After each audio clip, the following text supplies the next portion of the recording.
ಎಲ್ಲರಿಗೂ ನಮಸ್ಕಾರ. ಹಾಗೆ ಎಲ್ಲರಿಗೂ ಅಬ್ದಿ ಅಕಾಡೆಮಿಗೆ ಸ್ವಾಗತ ಸ್ನೇಹಿತರೆ. ನಾನು ನಿಮ್ಮ ಪುನೀತ್ ರಾಜ್.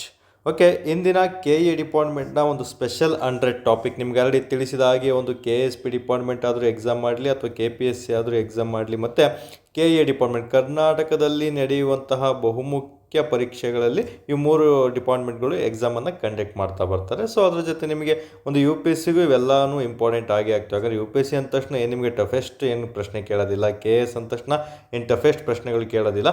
ಫಸ್ಟ್ ನಿಮಗೆ ಬೇಸಿಕ್ ಥಿಂಗ್ಸಲ್ಲಿ ಏನೆಲ್ಲ ಟಾಪಿಕ್ಸನ್ನು ಓದಿರಬೇಕು, ಯಾವೆಲ್ಲ ಟಾಪಿಕನ್ನು ನೀವು ಅತಿ ಹೆಚ್ಚಾಗಿ ಫೋಕಸ್ ಮಾಡಿರಬೇಕು, ಅದ್ರ ಮೇಲೆ ಅತಿ ಹೆಚ್ಚಾಗಿ ನಿಮಗೆ ಪ್ರಶ್ನೆಗಳನ್ನು ಕೇಳ್ತಾರೆ. ಅಂಥ ಟಾಪಿಕ್ಗಳಲ್ಲಿ ಯಾವೆಲ್ಲ ಟಾಪಿಕನ್ನು ನೀವು ಕಡ್ಡಾಯವಾಗಿ ಓದಿರಬೇಕು ಮತ್ತು ಪದೇ ಪದೇ ರಿಪೀಟ್ ಆಗುತ್ತೆ, ಆ ಟಾಪಿಕ್ ಮೇಲೆ ಯಾವ ರೀತಿ ಪ್ರಶ್ನೆಗಳನ್ನು ಕೇಳ್ತಾರೆ ಅಂತ ಹೇಳ್ಬಿಟ್ಟು ಶುರುವಾಗಿದ್ದೆ ಈ ಕೆ ಇ ಡಿಪಾರ್ಟ್ಮೆಂಟ್ ಮತ್ತು ಕೆ ಪಿ ಎಸ್ ಸಿಗೆ ಸಂಬಂಧಪಟ್ಟಂತೆ ಸ್ಪೆಷಲ್ 100 ಟಾಪಿಕ್ಸ್ಗಳಾಗಿರ್ತವೆ ಸ್ನೇಹಿತರೆ.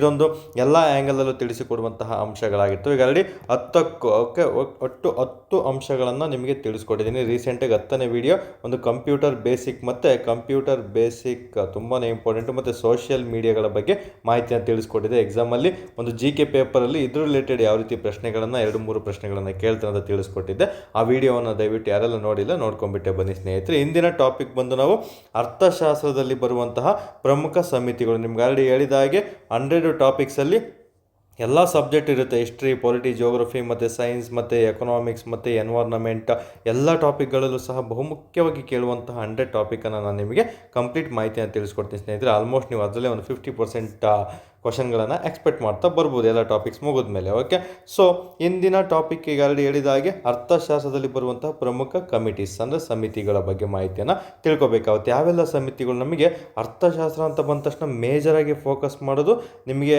ಏನು ಜಿ ಡಿ ಪಿ ಮತ್ತು ಎನ್ ಡಿ ಪಿ ರಾಷ್ಟ್ರೀಯ ಆದಾಯ ಬರ್ತಾವಲ್ಲ ಅಲ್ಲಿ ಫೋಕಸ್ ಮಾಡ್ತಾನೆ. ಅದನ್ನು ಬಿಟ್ಟರೆ ಡೈರೆಕ್ಟ್ ನಿಮಗೆ ಬ್ಯಾಂಕಿಂಗ್ ಸಿಸ್ಟಮ್ ಬಗ್ಗೆ ಫೋಕಸ್ ಮಾಡ್ತಾ ಬರ್ತಾನೆ. ಅದನ್ನು ಬಿಟ್ಟರೆ ಟಫೆಸ್ಟ್ ಪ್ರಶ್ನೆಗಳು ಕೇಳಿದರೆ ಪೇಮೆಂಟ್ ರೆಸಿಪ್ಟ್ ಮತ್ತು ಪೇಮೆಂಟ್ ಬ್ಯಾಲೆನ್ಸ್ ಅಂತೆಲ್ಲ ಬರ್ತವೆ, ಅಲ್ಲಿ ನಿಮಗೆ ಪ್ರಶ್ನೆಗಳನ್ನು ಫೋಕಸ್ ಮಾಡ್ತಾನೆ. ಟಫೆಸ್ಟ್ ಪ್ರಶ್ನೆ ಅಂದರೆ ಇಲ್ಲೇ ಕೇಳ್ತಾ ಬರ್ತಾನೆ ನಿಮಗೆ. ಓಕೆ, ಪಾವತಿ ಶುಲ್ಕ ಅವೆಲ್ಲ ರದ್ದತಿ ಅವೆಲ್ಲ ಓದಿರ್ತೀರಲ್ಲ ಅಲ್ಲೇ ಆಗಿರ್ತೇವೆ ಸ್ನೇಹಿತರೆ. ಅದನ್ನು ಬಿಟ್ಟರೆ ತುಂಬ ಈಸಿಯಾಗಿ ಕೇಳಿದು ಪಂಚವಾರ್ಷಿಕ ಯೋಜನೆಗಳ ಬಗ್ಗೆ ಪ್ರಶ್ನೆಗಳನ್ನು ಕೇಳ್ತಾನೆ. ಮೇಜರಾಗಿ ಇಷ್ಟೇ ನಿಮಗೆ ಪ್ರಶ್ನೆಗಳನ್ನು ಕೇಳ್ತಾ ಬರ್ತಾನೆ. ಇನ್ನು ಕರೆಂಟ್ ಅಫೇರ್ಸಲ್ಲಿ ಇಂಡೆಕ್ಸ್ಗಳು, ನಿಮಗೇನು ಒಂದು ಪತ್ರಿಕಾ ಸ್ವಾತಂತ್ರ್ಯೋದ್ಯಮದಲ್ಲಿ ಭಾರತದ ಸ್ಥಾನ ಎಷ್ಟು, ಸಂತೋಷದಲ್ಲಿ ಒಂದು ವಿಶ್ವ ಸಂತೋಷ ವರದಿಯಲ್ಲಿ ಭಾರತದ ಸ್ಥಾನ ಎಷ್ಟು ಮತ್ತು ಅದ್ರ ಬಗ್ಗೆ ಡೀಟೇಲ್ಡನ್ನು ಕೇಳ್ತಾ ಬರ್ತಾನೆ. ಅದನ್ನು ಬಿಟ್ಟರೆ ಜಿ ಕೆ ಪ್ಲಸ್ ಎಕನಾಮಿಕ್ಸ್ ಅಂತ ಬಂದಾಗ ಅಂತಾರಾಷ್ಟ್ರೀಯ ಸಂಘಟನೆಗಳು, ಇಂಟರ್ನ್ಯಾಷನಲ್ ಆರ್ಗನೈಸೇಷನ್, ನಿಮಗೇನು ಯು ಎನ್ ಆಗಿರ್ಬೋದು, WB ವರ್ಲ್ಡ್ ಬ್ಯಾಂಕ್ ಆಗಿರ್ಬೋದು, UNDP ಆಗಿರ್ಬೋದು. ಓಕೆ, ಈ ರೀತಿ ದೊಡ್ಡ ದೊಡ್ಡ ಸಂಸ್ಥೆಗಳ ಬಗ್ಗೆ ನಿಮಗೆ ಮಾಹಿತಿಗಳನ್ನು, ವರ್ಲ್ಡ್ ಟ್ರೇಡ್ ಆರ್ಗನೈಸೇಷನ್ ಆಗಿರ್ಬೋದು, ಒಟ್ಟು ಅಂತಾರಾಷ್ಟ್ರೀಯ ಸಂಘಟನೆಗಳ ಬಗ್ಗೆ ಪ್ರಶ್ನೆಗಳನ್ನು ಎಕನಾಮಿಕ್ಸಲ್ಲಿ ಕೇಳ್ತಾ ಬರ್ತಾರೆ. ಅದರ ಜೊತೆಗೆ ನಮಗೆ ಪ್ರಮುಖ ಸಮಿತಿಗಳು ಎಲ್ಲ ಇಷ್ಟು ಹೇಳಿದ್ನಲ್ಲ, ಎಲ್ಲ ಎಕನಾಮಿಕ್ಸ್ ಕವರ್ ಮಾಡಿ ಪ್ರಮುಖ ಸಮಿತಿಗಳ ಬಗ್ಗೆ ಪ್ರಶ್ನೆಯನ್ನು ಕೇಳ್ತಾ ಬರ್ತಾನೆ.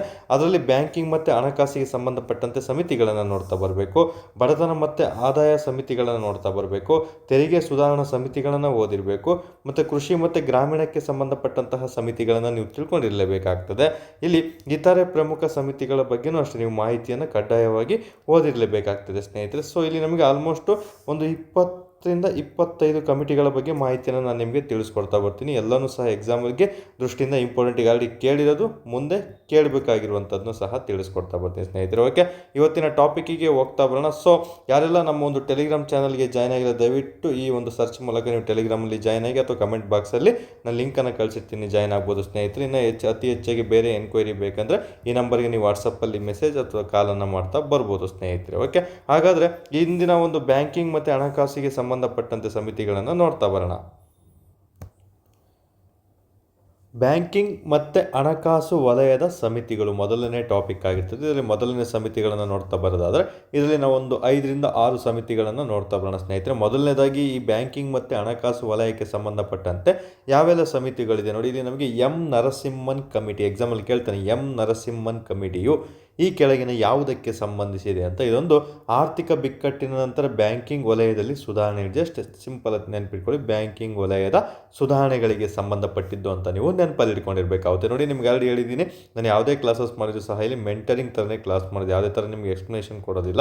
ಯಾವ ರೀತಿ ಎಕ್ಸಾಮಲ್ಲಿ ಪ್ರಶ್ನೆಗಳನ್ನು ಕೇಳ್ತಾನೆ, ಮುಂದೆ ಯಾವ ರೀತಿ ಕೇಳ್ಬೋದು, ನೀವು ಅದಕ್ಕೆ ಯಾವ ರೀತಿ ಉತ್ತರ ನೀಡಬೇಕು ಅಂತ ಹೇಳ್ಬಿಟ್ಟು ನಾನು ನಿಮಗೆ 3 ವೇಯಲ್ಲೂ ಸಹ ತಿಳಿಸ್ಕೊಡ್ತಾ ಬರ್ತೀನಿ. ಹಾಗಾದರೆ ಇದು ಕಂಪ್ಲೀಟ್ ವೈಯಕ್ತಿಕ. ನಾನು ನಿಮಗೆ ಹೇಳಿದಾಗೆ ಒಂದು ಮಿಷನ್ 500 ಬ್ಯಾಚ್ಗಳಲ್ಲಾಗಿರ್ಬೋದು, ಎಲ್ಲ ಬ್ಯಾಚ್ಗಳಲ್ಲೂ ಅಷ್ಟೇ ಯಾವುದೇ ಥರ ಕ್ಲಾಸಸ್ಗಳನ್ನು ಮಾಡೋದಿಲ್ಲ, ಮೆಂಟರಿಂಗನ್ನೇ ನೀಡೋದು. ಯಾವ ರೀತಿ ಎಕ್ಸಾಮಲ್ಲಿ ಇಲ್ಲಿ ಹೇಳಿದ್ನಲ್ಲ ಈ 3 ವಿಭಾಗದ ರೀತಿಯಲ್ಲೂ ಸಹ ಅವರಿಗೆ ತಿಳಿಸ್ಕೊಡ್ತಾ ಬರ್ತೀನಿ ಸ್ನೇಹಿತರೆ. ಹಾಗಾಗಿ ಅವರಿಗೆ ತುಂಬ ಸುಲಭವಾಗಿ ಅರ್ಥ ಮಾಡಿಕೊಂಡು ಓದ್ತಾ ಇದ್ದಾರೆ ಎಲ್ಲರೂ ಸಹ. ಹಾಗಾಗಿ ನೀವು ಸಹ ಅಷ್ಟೇ ಯಾರೆಲ್ಲ ಓದ್ತಾ ಇದ್ದೀರಾ ಅದನ್ನು ಫಸ್ಟ್ ಯಾವುದೇ ಒಂದು ಎಕ್ಸಾಮನ್ನು ತೊಗೊಳ್ಳಿ, ಫಸ್ಟ್ ಈ 3 ಅಂಶಗಳನ್ನು ಗಮನದಲ್ಲಿಟ್ಕೋಬೇಕು. ಯಾವ ರೀತಿ ನಾನು ಓದಬೇಕು, ಮುಂಚೆ ಯಾವ ರೀತಿ ಇದ್ರ ಮೇಲೆ ಪ್ರಶ್ನೆ ಕೇಳಿದ್ದಾರೆ, ಮುಂದೆ ಈ ಟಾಪಿಕ್ ಮೇಲೆ ಯಾವ ರೀತಿ ಪ್ರಶ್ನೆ ಕೇಳ್ಬೋದು, ನಾನು ಯಾವ ರೀತಿ ಉತ್ತರಿಸ್ಬೇಕಂತ ನೀವು ಓದಿದ್ದೆ ಆದಲ್ಲಿ ನಿಮಗೆ ಯಾವ ಒಂದು ಗೈಡ್ಲೈನ್ಸನ್ನು ಅವಶ್ಯಕತೆ ಇರೋದಿಲ್ಲ ಸ್ನೇಹಿತರೆ. ಈಸಿಯಾಗಿ ನೀವು ಎಕ್ಸಾಮನ್ನು ಕ್ರ್ಯಾಕ್ ಮಾಡ್ತಾ ಬರ್ಬೋದು. ಸೊ ಆರ್ಥಿಕ ಬಿಕ್ಕಟ್ಟಿನ ನಂತರ ಬ್ಯಾಂಕಿಂಗ್ ವಲಯದ ಸುಧಾರಣೆಗಳನ್ನು ಇದು ಮಾಡ್ತಾ ಬರ್ತದೆ. ಈ ಶಿಫಾರಸುಗಳಿದಾವಲ್ಲ ಎಕ್ಸಾಮಲ್ಲಿ ಏನು ಕೇಳೋದಿಲ್ಲ, ಬಟ್ ನಾನು ನಿಮಗೆ ತಿಳಿಸ್ಕೊಡ್ಬೇಕು ಅಂತ ಹೇಳ್ಬಿಟ್ಟು ಹೇಳ್ತಾ ಇದ್ದೀನಿ ಸ್ನೇಹಿತರೆ. ಹಾಗಾಗಿ ನಮಗೆ ಮೇಯ್ನು ಬ್ಯಾಂಕಿಂಗ್ ವಲಯದ ಸುಧಾರಣೆಗೆ ಸಂಬಂಧಪಟ್ಟಂತೆ ಈ ಕೆಳಗಿನ ಯಾವ ಸಮಿತಿ ಅದಕ್ಕೆ ಸಂಬಂಧಪಟ್ಟಿದೆ ಅಂತ ಕೇಳ್ತಾ ಬರ್ಬೋದು. ನರಸಿಂಹನ್ ಕಮಿಟಿ ಅಂತ ನೆನ್ಪಿಟ್ಕೋಬೇಕು. ಅಥವಾ ನರಸಿಂಹನ್ ಕಮಿಟಿ 1 ಇಂಪಾರ್ಟೆಂಟ್ ಇದು 1 ನರಸಿಂಹನ್ ಕಮಿಟಿ. ಯಾಕಂದರೆ 2 ಬಾರಿ ಇವರು ಸಮಿತಿಯನ್ನು ರಚನೆ ಮಾಡಿರ್ತಾರೆ, ಇನ್ನೊಂದು ಸಮಿತಿ ಬೇರೆದಕ್ಕೆ ರಚನೆ ಮಾಡಿರ್ತಾರೆ. ಫಸ್ಟ್ 1 ಅಂತ ಮೆನ್ಷನ್ ಮಾಡಿದರೆ ಬ್ಯಾಂಕಿಂಗ್ ವಲಯದ ಸುಧಾರಣೆಗೆ ಅಂತ ನೀವು ನೆನಪಲ್ಲಿ ಇಟ್ಕೊಂಡಿರಲೇಬೇಕಾಗ್ತದೆ. ಓಕೆ, ಹಾಗಾದರೆ ಇಲ್ಲಿ SLR ಮತ್ತು CRRನ್ನು ಇದು ಕಡಿಮೆ ಮಾಡ್ತಾ ಬರ್ತದೆ. ಅಂದರೆ ಏನು ಶಿಫಾರಸು ನೀಡುತ್ತೆ ಅಂದರೆ, ಈಗ ಫಾರ್ ಎಕ್ಸಾಂಪಲ್ ನಿಮಗೆ ಬ್ಯಾಂಕಿಂಗ್ ವಲಯದಲ್ಲಿ RBI ಟಾಪಿಕನ್ನು ತೊಗೊಂಡಾಗ ನಿಮಗೆ ರೆಪೋ ರೇಟ್ ಆಗಿರ್ಬೋದು, ಮತ್ತು ರಿವರ್ಸ್ ರೆಪೋ ರೇಟ್ ಆಗಿರ್ಬೋದು, ಮತ್ತು ನಿಮಗೆ ಇನ್ನು ಮತ್ತು ಬ್ಯಾಂಕ್ ದರ, ಬ್ಯಾಂಕ್ ರೇಟ್ ಅಂತ ಏನು ಕರಿತೀವಿ ಆಗಿರ್ಬೋದು. ನಂತರ ಒಂದು CRR ಮತ್ತು SLR ಬರುತ್ತೆ ಸ್ನೇಹಿತರೆ. ಇವೆಲ್ಲನೂ ಸಹ ಇಂಪಾರ್ಟೆಂಟ್ ಆಗಿರುವಂಥದ್ದು. ಇವು ಎಕ್ಸಾಮ್ CLR, ಓಕೆ, CRR ಅಂತ CLR ಆಗಿರ್ತದೆ, ನೆನಪಿಟ್ಕೊಳ್ಳಿ. ಈ CLR ಆಗಿರ್ಬೋದು, ಇವೆಲ್ಲನೂ ಸಹ ಟಾಪಿಕ್ಗಳು ಡೆಫಿನೇಷನ್ ತುಂಬಾ important. Repo, reverse repo, bank rate, CLR, SLR. ಹಾಗಾಗಿ ನಿಮಗೆ ಇವತ್ತಿನ ಟಾಸ್ಕ್ ಪ್ರತಿ ಇದರಲ್ಲೂ ಟಾಸ್ಕ್ ಕೊಡ್ತಾ ಬರ್ತೀನಿ. ಇವುಗಳು ಡೆಫಿನೇಷನ್ ನೀವು ಆಲ್ರೆಡಿ ಓದಿರ್ತೀರ, ಒಮ್ಮೆ ಅದನ್ನು ರಿವಿಷನ್ ಮಾಡ್ಕೊಳ್ಳಿ. ತುಂಬ ಬಾರಿ ಕೇಳ್ತಾನೆ ನಿಮ್ಮ ಮ್ಯಾಕ್ಸಿಮಮ್ PC ಮತ್ತು ವಿಲೇಜ್ ಅಕೌಂಟೆಂಟ್ಗೆ ಇಂಥ ಪ್ರಶ್ನೆಗಳು ಡೈರೆಕ್ಟಾಗಿ ಕೇಳ್ತಾ ಬರ್ತಾನೆ ಸ್ನೇಹಿತ. ಅದಕ್ಕನ್ನು ಮೀರಿ ನೆಕ್ಸ್ಟ್ ಲೆವೆಲ್ ಹೋಯ್ತಂದರೆ ಈ ಪ್ರಶ್ನೆಗಳನ್ನು ಕೇಳ್ತಾ ಬರ್ತಾನೆ. ನರಸಿಂಹನ್ ಕಮಿಟಿ 1 ಸುಧಾರಣೆಗಳಿಗೆ ಶಿಫಾರಸುಗಳಿಗೆ ಸಂಬಂಧಪಟ್ಟಂತೆ ಈ ಕೆಳಗಿನ ಯಾವ ಹೇಳಿಕೆ ಸರಿಯಾಗಿದೆ ಅಂತ. ಇದು SLR ಮತ್ತು CLRಗಳನ್ನು ಕಡಿಮೆ ಮಾಡಲು ಶಿಫಾರಸನ್ನು ನೀಡಿತು. ಖಾಸಗಿ ಬ್ಯಾಂಕುಗಳನ್ನು ರಚನೆ ಮಾಡಲು ಇದೊಂದು ಅವಕಾಶವನ್ನು ನೀಡಿತು. ಇನ್ನು ಬ್ಯಾಂಕಿಂಗ್ ವ್ಯವಸ್ಥೆಯನ್ನು ಬಲಪಡಿಸೋದಕ್ಕೆ ಇದು ಅವಕಾಶವನ್ನು ನೀಡಿತು ಅಂತ ನಿಮ್ಗೆ ಕೊಟ್ಬಿಟ್ಟು ಇನ್ನೊಂದು ಸ್ಟೇಟ್ಮೆಂಟ್ ಬೇರೆ ಏನಾದರೂ ಕೊಡ್ತಾನೆ, ಮೊಬೈಲ್ ಬ್ಯಾಂಕಿಂಗ್ ವ್ಯವಸ್ಥೆಗೆ ಸಂಬಂಧಪಟ್ಟಿತ್ತು ಅಥವಾ ವಿಮಾ ಯೋಜನೆಗೆ ಇದು ಶಿಫಾರಸು ಮಾಡಿತ್ತು, ಈ ರೀತಿ ಕೊಡ್ತಾನೆ. ಅವೆಲ್ಲ ರಾಂಗ್ ಆಗಿರ್ತವೆ ಸ್ನೇಹಿತರೆ, ನೆನ್ಪಿಟ್ಕೊಳ್ಳಿ. Major SLR CRR. ಇಲ್ಲಿ ಫುಲ್ ಫಾರ್ಮ್ ಕೇಳ್ತಾನೆ. ಓಕೆ, SLR ಅಂದರೆ ಏನು ಅಂತ ಫುಲ್ ಫಾರ್ಮ್ ಕೇಳ್ತಾನೆ. ಒಂದು ಸ್ಟ್ಯಾಟ್ಯುಟರಿ, ಇಂಗ್ಲೀಷಲ್ಲಿ ನೆನ್ಪಿಟ್ಕೋಬೇಕು, ಸ್ಟ್ಯಾಟ್ಯುಟರಿ ಲಿಕ್ವಿಡ್ ರೇಷಿಯೋ ಅಂತ ಕರಿತೀವಿ. CLR ಅಂತ ಬಂದಾಗ ಇದು ಸಹ ಇಂಪಾರ್ಟೆಂಟ್, ಕ್ಯಾಶ್ ಲಿಕ್ವಿಡಿಟಿ ರೇಷ್ ಅಂತ ಬರ್ತಾರೆ. ನಿಮ್ಗೆ RBI ಟಾಪಿಕ್ ಬಂದಾಗ ಇವೆಲ್ಲನೂ ಸಹ ಡೆಫಿನೇಷನ್ ಇಂಪಾರ್ಟೆಂಟ್ ಆಗಿರ್ತದೆ, ನೋಡ್ಕೊಂಡಿರ್ಬೇಕು. ಸದ್ಯಕ್ಕೆ ಇದು ಕಮಿಟಿ ಬಗ್ಗೆ ತಿಳಿಸ್ಕೊಡೋದ್ರಿಂದ ಇಷ್ಟೇ ತಿಳಿಸ್ಕೊಡ್ತಾ ಬರ್ತೀನಿ. ಮುಂದಿನ ದಿನಗಳಲ್ಲಿ ಇದು ಟಾಪಿಕ್ ಒಂದಿದೆ, RBI ಮತ್ತು ಬ್ಯಾಂಕಿಂಗ್ ವ್ಯವಸ್ಥೆ ಅಂತ ಒಂದು ಟಾಪಿಕ್ ಇದೆ, ಅಲ್ಲೂ ಸಹ ನಾನು ನಿಮಗೆ ತಿಳಿಸ್ಕೊಡ್ತಾ ಬರ್ತೀನಿ ಸ್ನೇಹಿತರೆ. ನಂತರ ಇದು ಎಷ್ಟರಲ್ಲಿ ರಚನೆ ಆಯಿತು ಅಂತ ಕೇಳ್ತಾನೆ. 1990 ನಿಮಗೆಲ್ಲರೂ ಸಹ ಗೊತ್ತು. LPG, okay, liberalisation, privatisation, globalisation, ಹೊಸ ಆರ್ಥಿಕ ನೀತಿಯನ್ನು ಯಾವಾಗ ಜಾರಿಗೆ ತರಲಾಯಿತು ಅಂತೆಲ್ಲ ಪ್ರಶ್ನೆ ಕೇಳ್ತಾನೆ. ಓಕೆ, ಎಲ್ಲರೂ ಸಹ ಗೊತ್ತಿರೋದೆ, ಜುಲೈ 24, 1991ರಲ್ಲಿ ನಮಗೆ ಜಾರಿಗೆ ಬರ್ತದೆ ಹೊಸ ಆರ್ಥಿಕ ನೀತಿ. ಓಕೆ, ನೀವು ಎಕನಾಮಿಕ್ ಪಾಲಿಕ್ಸ್ ಅಂತ ಕರಿತೀವಿ. LPG ಸಿಸ್ಟಮನ್ನು ಜಾರಿಗೆ ತರ್ತಾರೆ. ಲಿಬರಲೈಸೇಷನ್, ಪ್ರೈವೇಟೈಸೇಷನ್, ಗ್ಲೋಬಲೈಸೇಷನ್, ಈ 3 ಡೆಫಿನೇಷನ್ ಸಹ ಓದ್ಕೊಳ್ಳಿ, ಕೆಲವೊಮ್ಮೆ ಕೇಳುವಂಥ ಸಾಧ್ಯತೆಗಳು ತುಂಬಾ ಇರ್ತವೆ ಸ್ನೇಹಿತರೆ. ನಂತರ ಇನ್ನೂ ಪ್ರಶ್ನೆ ಕೇಳಿದರೆ, ಈ LPG ಸಿಸ್ಟಮ್ 1991ರಲ್ಲಿ ಜಾರಿಗೆ ಬಂದಾಗ ಇದ್ದಂತಹ ಪ್ರೈಮ್ ಮಿನಿಸ್ಟರ್ ಯಾರು ಅಂತ PV ನರಸಿಂಹರಾವ್ ಅವರು ಇರ್ತಾರೆ. ತುಂಬಾ ಇಂಪಾರ್ಟೆಂಟು. ಆಗಿದ್ದಂತಹ ಹಣಕಾಸು ಮಂತ್ರಿಗಳು, ಯಾಕಂದರೆ LPG ಸಿಸ್ಟಮ್ ಎಕನಾಮಿಕ್ಸಿಗೆ ಸಂಬಂಧಪಟ್ಟಿರೋ, ಆರ್ಥಿಕತೆಗೆ ಸಂಬಂಧಪಟ್ಟಿರೋದ್ರಿಂದ ಇಲ್ಲಿ ನಮಗೆ ಹಣಕಾಸು ಮಂತ್ರಿಗಳನ್ನು ಕೇಳುವಂಥ ಚಾನ್ಸಸ್ ತುಂಬಾ ಇರುತ್ತೆ. ದ ಗ್ರೇಟ್ ಎಕನಾಮಿಕ್ಸ್ಟ್ ಯಾರಿರ್ತಾರೆ ಹೇಳಿ? ಆಗ ಮನಮೋಹನ್, ಓಕೆ, ಮನಮೋಹನ್ ಸಿಂಗ್ ಅವರು ಇರ್ತಾರೆ. ಇದನ್ನು ಸಹ ಎಕ್ಸಾಮ್ ದೃಷ್ಟಿಯಿಂದ ತುಂಬಾ ಇಂಪಾರ್ಟೆಂಟ್ ಆಗಿರ್ತಾರೆ ಸ್ನೇಹಿತರೆ. ಹಾಗಾಗಿ ನಿಮಗೆ ನೀವೇ ಒಂದು ಗೆಸ್ ಮಾಡ್ಕೊಳ್ಳಿ, ಆಗಿದ್ದಂತಹ ರಾಷ್ಟ್ರಪತಿಗಳು ಯಾರಾಗಿದ್ದರು, ಅಥವಾ ಆಗಿದ್ದಂತಹ ಗವರ್ನರ್. ನೆಕ್ಸ್ಟ್ ಲೆವೆಲ್ ಪ್ರಶ್ನೆ ಇದೆ, ಆಗಿದ್ದಂತಹ ಗವರ್ನರ್ ಜನರಲ್. ಯಾಕಂದರೆ ಈ LPG ಸಿಸ್ಟಮ್ ಎಲ್ಲ RBIಗೆ ಸಂಬಂಧಪಟ್ಟಿರೋದ್ರಿಂದ ನಮಗೆ RBIನ ಗವರ್ನರ್ ಆ ಕಾಲದಲ್ಲಿ ಯಾರಿದ್ರು ಅಂತಲೂ ಸಹ ನಿಮಗೆ ಕೇಳುವಂಥ ಚಾನ್ಸಸ್ ಇರ್ತವೆ. ನೀವು ಅದನ್ನು ಓದ್ಕೊಂಡಿರಬೇಕು ಸ್ನೇಹಿತರೆ. ಸೊ ಇದು ನರಸಿಂಹನ್ ಕಮಿಟಿ 1ಗೆ ಸಂಬಂಧಪಟ್ಟಂತೆ. ಇನ್ನು ಬ್ಯಾಂಕಿಂಗ್ ಮತ್ತು ಹಣಕಾಸು ವಲಯ ಸಮಿತಿಗೆ ಸಂಬಂಧಪಟ್ಟಂತೆ ಎರಡನೇ ಇದು ಯಾವುದಾಗಿದೆ ಅಂತ ನಮಗೆ ಪ್ರಶ್ನೆಯನ್ನು ಕೇಳ್ತಾ ಬರುವುದು ಸ್ನೇಹಿತರೆ. ನೋಡಿ, ಎರಡನೇದು ನರಸಿಂಹನ್ ಕಮಿಟಿ 2 ಅಂತ ಕರಿತಾ ಬರ್ತೀವಿ. ಇದು ಬ್ಯಾಂಕಿಂಗ್ ವಲಯವನ್ನು ಬಲಪಡಿಸೋದು. ತುಂಬ ಸಿಂಪಲ್ ನೋಡಿ, ಬ್ಯಾಂಕಿಂಗ್ ವಲಯದ ಸುಧಾರಣೆಗಳು, ಆರ್ಥಿಕ ಬಿಕ್ಕಟ್ಟು. ಇದು ಕಂಪ್ಲೀಟ್ ಹಣಕಾಸಿಗೆ ಸಂಬಂಧಪಟ್ಟಂತೆ ನೆನ್ಪಿಟ್ಕೊಳ್ಳಿ. ಫಸ್ಟ್ ಕಮಿಟಿ ನರಸಿಂಹನ್ 1 ಕಮಿಟಿ ಹಣಕಾಸಿಗೆ ಸಂಬಂಧಪಟ್ಟಂತೆ ಕಂಪ್ಲೀಟಾಗಿ. ಎರಡನೇದು 1998ರಲ್ಲಿ ರಚನೆ ಆಗ್ತದೆ. ಇದು ಬ್ಯಾಂಕಿಂಗ್ ವಲಯನ ಬಲಪಡಿಸೋದು, ಕಂಪ್ಲೀಟ್ಲಿ ಡಿಪೆಂಡ್ಸ್. ಓಕೆ, ಇದು ಬ್ಯಾಂಕಿಂಗ್ ಸಿಸ್ಟಮ್ಗೆ ಕಂಪ್ಲೀಟ್ ಫೋಕಸ್ ಮಾಡ್ತಾ ಬರ್ತಾರೆ. ತುಂಬಾ ಇಂಪಾರ್ಟೆಂಟು, ನೆನಪಲ್ಲಿಟ್ಕೊಂಡಿರಲೇಬೇಕಾಗುತ್ತೆ. ಫಸ್ಟ್ ನರಸಿಂಹನ್ 1 ಹಣಕಾಸು, ಎರಡನೇದು ಬ್ಯಾಂಕಿಂಗ್ ಸಿಸ್ಟಮ್. ದುಡ್ಡಿದ್ರೇ ನಾವು ಬ್ಯಾಂಕಿಗೆ ಹೋಗೋದು ಅಂತ ನೆನ್ಪಿಟ್ಕೋಬೇಕು. ಹಾಗಾಗಿ ಫಸ್ಟ್ ದುಡ್ಡು, ನಂತರ ಬ್ಯಾಂಕ್. ಓಕೆ, ಹಾಗಾದರೆ ಇಲ್ಲಿ ನೋಡಿ, ಅಲ್ಲಿ ನಿಮಗೆ CLR ಮತ್ತು ನಿಮಗೆ SLR ಬಗ್ಗೆ ಮಾಹಿತಿಯನ್ನು ನೀಡ್ತಾ ಬಂದು ಇಲ್ಲಿ ನಿಮಗೆ ಒಂದು NPA ಅಂತ ನಿಮಗೆ ಪ್ರಶ್ನೆಯನ್ನು ಕೇಳಲಾಗ್ತದೆ ಸ್ನೇಹಿತರೆ. ನಾನ್ ಪರ್ಫಾರ್ಮಿಂಗ್ ಅಸೆಟ್ಸ್. ಓಕೆ, ಎಕ್ಸಾಮಲ್ಲಿ ಕೇಳ್ತಾನೆ NPA ಫುಲ್ ಫಾರ್ಮಲ್ಲಿ ನೋಡಿ. ನರಸಿಂಹನ್ ಕಮಿಟಿ 2 NPAಗಳನ್ನು ಒಂದು ಕಡಿಮೆ ಮಾಡ್ತಾ ಬಂತು ಸ್ನೇಹಿತರೆ. ಮತ್ತು ಕೆಲವು ಬ್ಯಾಂಕುಗಳನ್ನು ಇಲ್ಲಿ ವಿಲೀನವನ್ನು ಮಾಡೋದಕ್ಕೋಸ್ಕರ ಶಿಫಾರಸು ಮಾಡ್ತು. ಮತ್ತು ಬಂಡವಾಳದ ಒಂದು ಸಮರ್ಪಕತೆಯ ಮಾನದಂಡಗಳನ್ನು ಇದು ಪರಿಚಯ ಮಾಡ್ತಾ ಬರ್ತದೆ ಸ್ನೇಹಿತರೆ. ಇದನ್ನು ಸಹ ನೆಕ್ಸ್ಟ್ ಲೆವೆಲ್ ಪ್ರಶ್ನೆಗಳು ಕೇಳಿದರೆ ಇಲ್ಲಿ ಕೇಳ್ತಾ ಬರ್ತೀನಿ. ಡೈರೆಕ್ಟಾಗಿ ನರಸಿಂಹನ್ ಕಮಿಟಿ 1998 ಮೆನ್ಷನ್ ಮಾಡ್ತಾನೆ ಸ್ಪೆಸಿಫಿಕ್ ಆಗಿ 1998, ಅಥವಾ ನರಸಿಂಹನ್ ಕಮಿಟಿ 2 ಈ ಕೆಳಗಿನ ಯಾವುದಕ್ಕೆ ಸಂಬಂಧಪಟ್ಟಿದೆ ಅಂತ ಕೇಳ್ತಾನೆ. ಹಣಕಾಸು ವಲಯ ಅಂತ ಡೈರೆಕ್ಟ್ ಫಸ್ಟ್ ಆಪ್ಷನ್ನು. ಎರಡನೇದು ಬ್ಯಾಂಕಿಂಗ್ ವಲಯ ಅಂತ ಇರ್ಬೋದು, ಮೂರನೇದು ಬೇರೆ ಬೇರೆ ಇರುತ್ತೆ. ಸೊ ಬ್ಯಾಂಕಿಂಗ್ ವಲಯ ಫಸ್ಟು, ಹಣಕಾಸು ವಲಯ ಎರಡನೇದು ಬ್ಯಾಂಕಿಂಗ್ ವಲಯ ಅನ್ನೋದನ್ನ ನೆನ್ಪಿಟ್ಕೋಬೇಕು. ಯಾವ ರೀತಿ ಬೇಕಾದ್ರೂ ನಿಮಗೆ ಅವ್ರಿಗೆ ಕನ್ಫ್ಯೂಷನ್ ಮಾಡ್ಬೋದು. ಎಷ್ಟರಲ್ಲಿ ಅಂತ ಕೇಳ್ತಾನೆ, 1998ರಲ್ಲಿ ಅಂತ ನೆನ್ಪಿಟ್ಕೋಬೇಕಾಗುತ್ತೆ. ಇಲ್ಲಿ ನಮಗೇನು NPAಗಳನ್ನು ಇದು ಕಡಿಮೆ ಮಾಡ್ತಾ ಬರ್ತದೆ ಸ್ನೇಹಿತರೆ. ನಮಗೆ NPA ಅಂದರೆ ಈ RBIಯಿಂದ ಕೆಲವೊಬ್ಬರು ಸಾಲ ಪಡ್ಕೊಂಡಿರ್ತಾರೆ. ಈ RBIನ ಪ್ರಕಾರ ಅಥವಾ ಬೇರೆ ಬ್ಯಾಂಕುಗಳಲ್ಲಿ ಸಾಲಗಳನ್ನು ಪಡ್ಕೊಂಡಿರ್ತಾರೆ. ಈ ಬ್ಯಾಂಕು ಅಥವಾ ಬೇರೆ ಕಡೆ ಎಲ್ಲ ಸಾಲ ಪಡ್ಕೊಂಡು ಬಡ್ಡಿ ಕಟ್ಟಬೇಕಾಗುತ್ತೆ. ಆ ಬಡ್ಡಿಗಳನ್ನು 90 ದಿನದೊಳಗೆ ಕಟ್ಟಬೇಕು. ಈ 90 ದಿನಗಳವರೆಗೆ ಯಾವುದೇ ಥರ ಪಾವತಿ ಆಗಿಲ್ಲ ಅಂದರೆ ಬಡ್ಡಿಗಳು, ಓಕೆ, ನಮಗೆ ಏನು RBI ಪ್ರಕಾರ ಸಾಲದ ಮೊತ್ತ ಮತ್ತು ಬಡ್ಡಿಯ ಮೊತ್ತವು 90 ದಿನಗಳವರೆಗೆ ಪಾವತಿಯಾಗದೆ ಉಳಿದಿರುವಂತಹ ಸ್ವತ್ತುಗಳನ್ನು ನಾವು ಕಾರ್ಯಗತವಲ್ಲದ ಸ್ವತ್ತುಗಳು ಅಂತ ನಾವು ಕರಿತಾ ಬರ್ತೀವಿ ಸ್ನೇಹಿತರೆ. ಇದು ತುಂಬಾ ಇಂಪಾರ್ಟೆಂಟ್. ಇಲ್ಲಿ 90 ಡೇಸ್ ಅನ್ನೋದು ಇಂಪಾರ್ಟೆಂಟ್, ಅಥವಾ 3 ಮಂತ್ಸ್ ಅನ್ನೋದು ಇಲ್ಲಿ ಇಂಪಾರ್ಟೆಂಟ್ ಆಗಿರ್ತದೆ. ಸ್ಟೇಟ್ಮೆಂಟಲ್ಲಿ ಪ್ರಶ್ನೆಗಳನ್ನು ನಿಮಗೆ ಕೇಳಲಾಗ್ತದೆ. ಓಕೆ, ಇಷ್ಟು ಅಂಶಗಳನ್ನು ತಿಳ್ಕೊಳ್ಳಿ. ಇನ್ನು ನೆಕ್ಸ್ಟ್ ಟಾಪಿಕನ್ನು ನೋಡ್ತಾ ಬರೋಣ. ಅದೇ ಒಂದು ಬ್ಯಾಂಕಿಂಗ್ ಮತ್ತು ಹಣಕಾಸಿಗೆ ಸಂಬಂಧಪಟ್ಟಂತೆ ಇನ್ನೊಂದು ಸಮಿತಿ ಇದೆ ಸ್ನೇಹಿತರೆ. ಇಲ್ಲಿ ರಘುರಾಜನ್ ಸಮಿತಿ 2008ರಲ್ಲಿ ರಚನೆ ಆಗಿರ್ತದೆ. ಇದು ಹಣಕಾಸು ವಲಯಕ್ಕೆ ಸಂಬಂಧಪಟ್ಟಂತೆ ಎಕ್ಸಾಮಲ್ಲಿ ಕೇಳ್ಬೋದು. ಈ ಕೆಳಗಿನ ಯಾವ ಸಮಿತಿಗಳು ಹಣಕಾಸು ವಲಯಕ್ಕೆ ಮತ್ತು ಬ್ಯಾಂಕಿಂಗ್ ವಲಯಕ್ಕೆ ಸಂಬಂಧಪಟ್ಟಿದೆ ಅಂತ ಹೇಳ್ಬಿಟ್ಟು 1 2 3 4 5 ಅಂತ ಕೊಟ್ಬಿಟ್ಟು 4 ಒಂದು ಹಣಕಾಸಿಗೆ ಸಂಬಂಧಪಟ್ಟಂತೆ ಕೊಟ್ಟು, ಇನ್ನೊಂದು ಯಾವುದಾದ್ರೂ ಕೃಷಿಗೆ ಅಥವಾ ಗ್ರಾಮೀಣಕ್ಕೆ ಸಂಬಂಧಪಟ್ಟಂತೆ ಅಥವಾ ಬಡತನಕ್ಕೆ ಸಂಬಂಧಪಟ್ಟಂತೆ ಕೊಡ್ತಾ ಬರ್ಬೋದು. ಅವಾಗ ಆಪ್ಷನ್ಗಳನ್ನು ಎಲಿಮಿನೇಟ್ ಮಾಡ್ತಾ ಬರಬೇಕಾಗ್ತದೆ ಸ್ನೇಹಿತರೆ. ಇಲ್ಲಾಂದರೆ ಮ್ಯಾಚ್ ದಿ ಫಾಲೋಯಿಂಗ್ ಲಾಸ್ಟಲ್ಲಿ ಹೇಳ್ತೀನಿ ಯಾವ ರೀತಿ ಕೇಳ್ತಾರೆ ಅಂತ. ಸದ್ಯಕ್ಕೆ ಈ ರೀತಿ ಇದ್ರ ಮೇಲೆ ಹಣಕಾಸಿಗೆ ಸಂಬಂಧಪಟ್ಟಂತೆ ಸಮಿತಿಗಳ ಬಗ್ಗೆ ಪ್ರಶ್ನೆಗಳನ್ನು ನಿಮಗೆ ಕೇಳಲಾಗ್ತದೆ ಸ್ನೇಹಿತರೆ. ಓಕೆ, ನೆಕ್ಸ್ಟ್ ನಮಗೆ ಬರೋದು ತುಂಬಾ ಇಂಪಾರ್ಟೆಂಟು, ಹಣಕಾಸು ವಲಯಗಳು ಅಂತ ಸುಧಾರಣೆಗೆ ಸಂಬಂಧಪಟ್ಟಂತೆ. ಇದು ರಘುರಾಜನ್ ಸಮಿತಿ ಸಂಬಂಧಪಟ್ಟಿರುತ್ತೆ. ಅದನ್ನಷ್ಟೇ ನೆನ್ಪಿಟ್ಕೊಂಡಿದ್ರೆ ಸಾಕಾಗ್ತದೆ. ಇನ್ನು ಇದು ಏನು ಸಲಹೆ ನೀಡುತ್ತೆ, ಬ್ಯಾಂಕಿಂಗ್ ಮತ್ತು ಹಣಕಾಸು ಮಾರುಕಟ್ಟೆಗಳಲ್ಲಿ ಹೆಚ್ಚಿನದಾಗಿ ಸ್ಪರ್ಧೆಗಳಿದೆ. ಆ ಸ್ಪರ್ಧೆಗಳು ಇರೋದಕ್ಕೋಸ್ಕರ ಇದು ಮಾಹಿತಿಗಳನ್ನು ನೀಡ್ತಾ ಬರ್ತದೆ. ಸೊ ಹಾಗಾಗಿ ಬ್ಯಾಂಕಿಂಗ್ ಮತ್ತು ಹಣಕಾಸು ಮಾರುಕಟ್ಟೆಗಳಲ್ಲಿ ಹೆಚ್ಚಿನ ಸ್ಪರ್ಧೆಯ ಕುರಿತು ಇದು ಸಲಹೆಯನ್ನು ನೀಡ್ತಾ ಬರ್ತದೆ ಸ್ನೇಹಿತರೆ. ಅದು ಇಂಪಾರ್ಟೆಂಟು. ನಂತರ ಬರೋದು ನಮಗೆ ನಚಿಕೇತ್ ಮೋರ್ ಸಮಿತಿ. ತುಂಬಾ ಇಂಪಾರ್ಟೆಂಟು. 2013ರಲ್ಲಿ ರಚನೆಯಾದಂತಹ ಒಂದು ಸಮಿತಿ. ಇದು ಸಹ ಅಷ್ಟೇ ಆರ್ಥಿಕ ಸುಧಾರಣೆಗೆ ಸಂಬಂಧಪಟ್ಟಂತೆ ಮತ್ತು ಹಣಕಾಸಿಗೆ ಸಂಬಂಧಪಟ್ಟಂತೆ ಒಂದು ಸಮಿತಿ ಆಗಿರ್ತದೆ. ಓಕೆ, ಇದು ಏನು ಶಿಫಾರಸು ಮಾಡುತ್ತೆ, ಪಾವತಿ ಬ್ಯಾಂಕ್ ಅಂದರೆ ನೀವೇನು ಪೇಮೆಂಟ್ ಮಾಡ್ತಾ ಇದ್ದೀರಲ್ಲ ಮೊಬೈಲಲ್ಲಿ ಹಿಡ್ಕೊಂಡು, ಆ ಥರ ಪಾವತಿ ಬ್ಯಾಂಕುಗಳು ಮತ್ತು ಸಣ್ಣ ಹಣಕಾಸು ಬ್ಯಾಂಕುಗಳು ತುಂಬಾ ಇಂಪಾರ್ಟೆಂಟ್ ನೋಡಿ. ಓಕೆ, ಚಿಕ್ಕ ಬ್ಯಾಂಕುಗಳು, ಮೈಕ್ರೋ ಎಕನಾಮಿಕ್ಸ್ ಬ್ಯಾಂಕ್ಗಳಾಗಿರ್ತವೆ. ಇವೆಲ್ಲ ಸಣ್ಣ ಹಣಕಾಸು ಬ್ಯಾಂಕುಗಳನ್ನು ರಚನೆ ಮಾಡೋದಕ್ಕೆ ಶಿಫಾರಸು ಮಾಡ್ತು.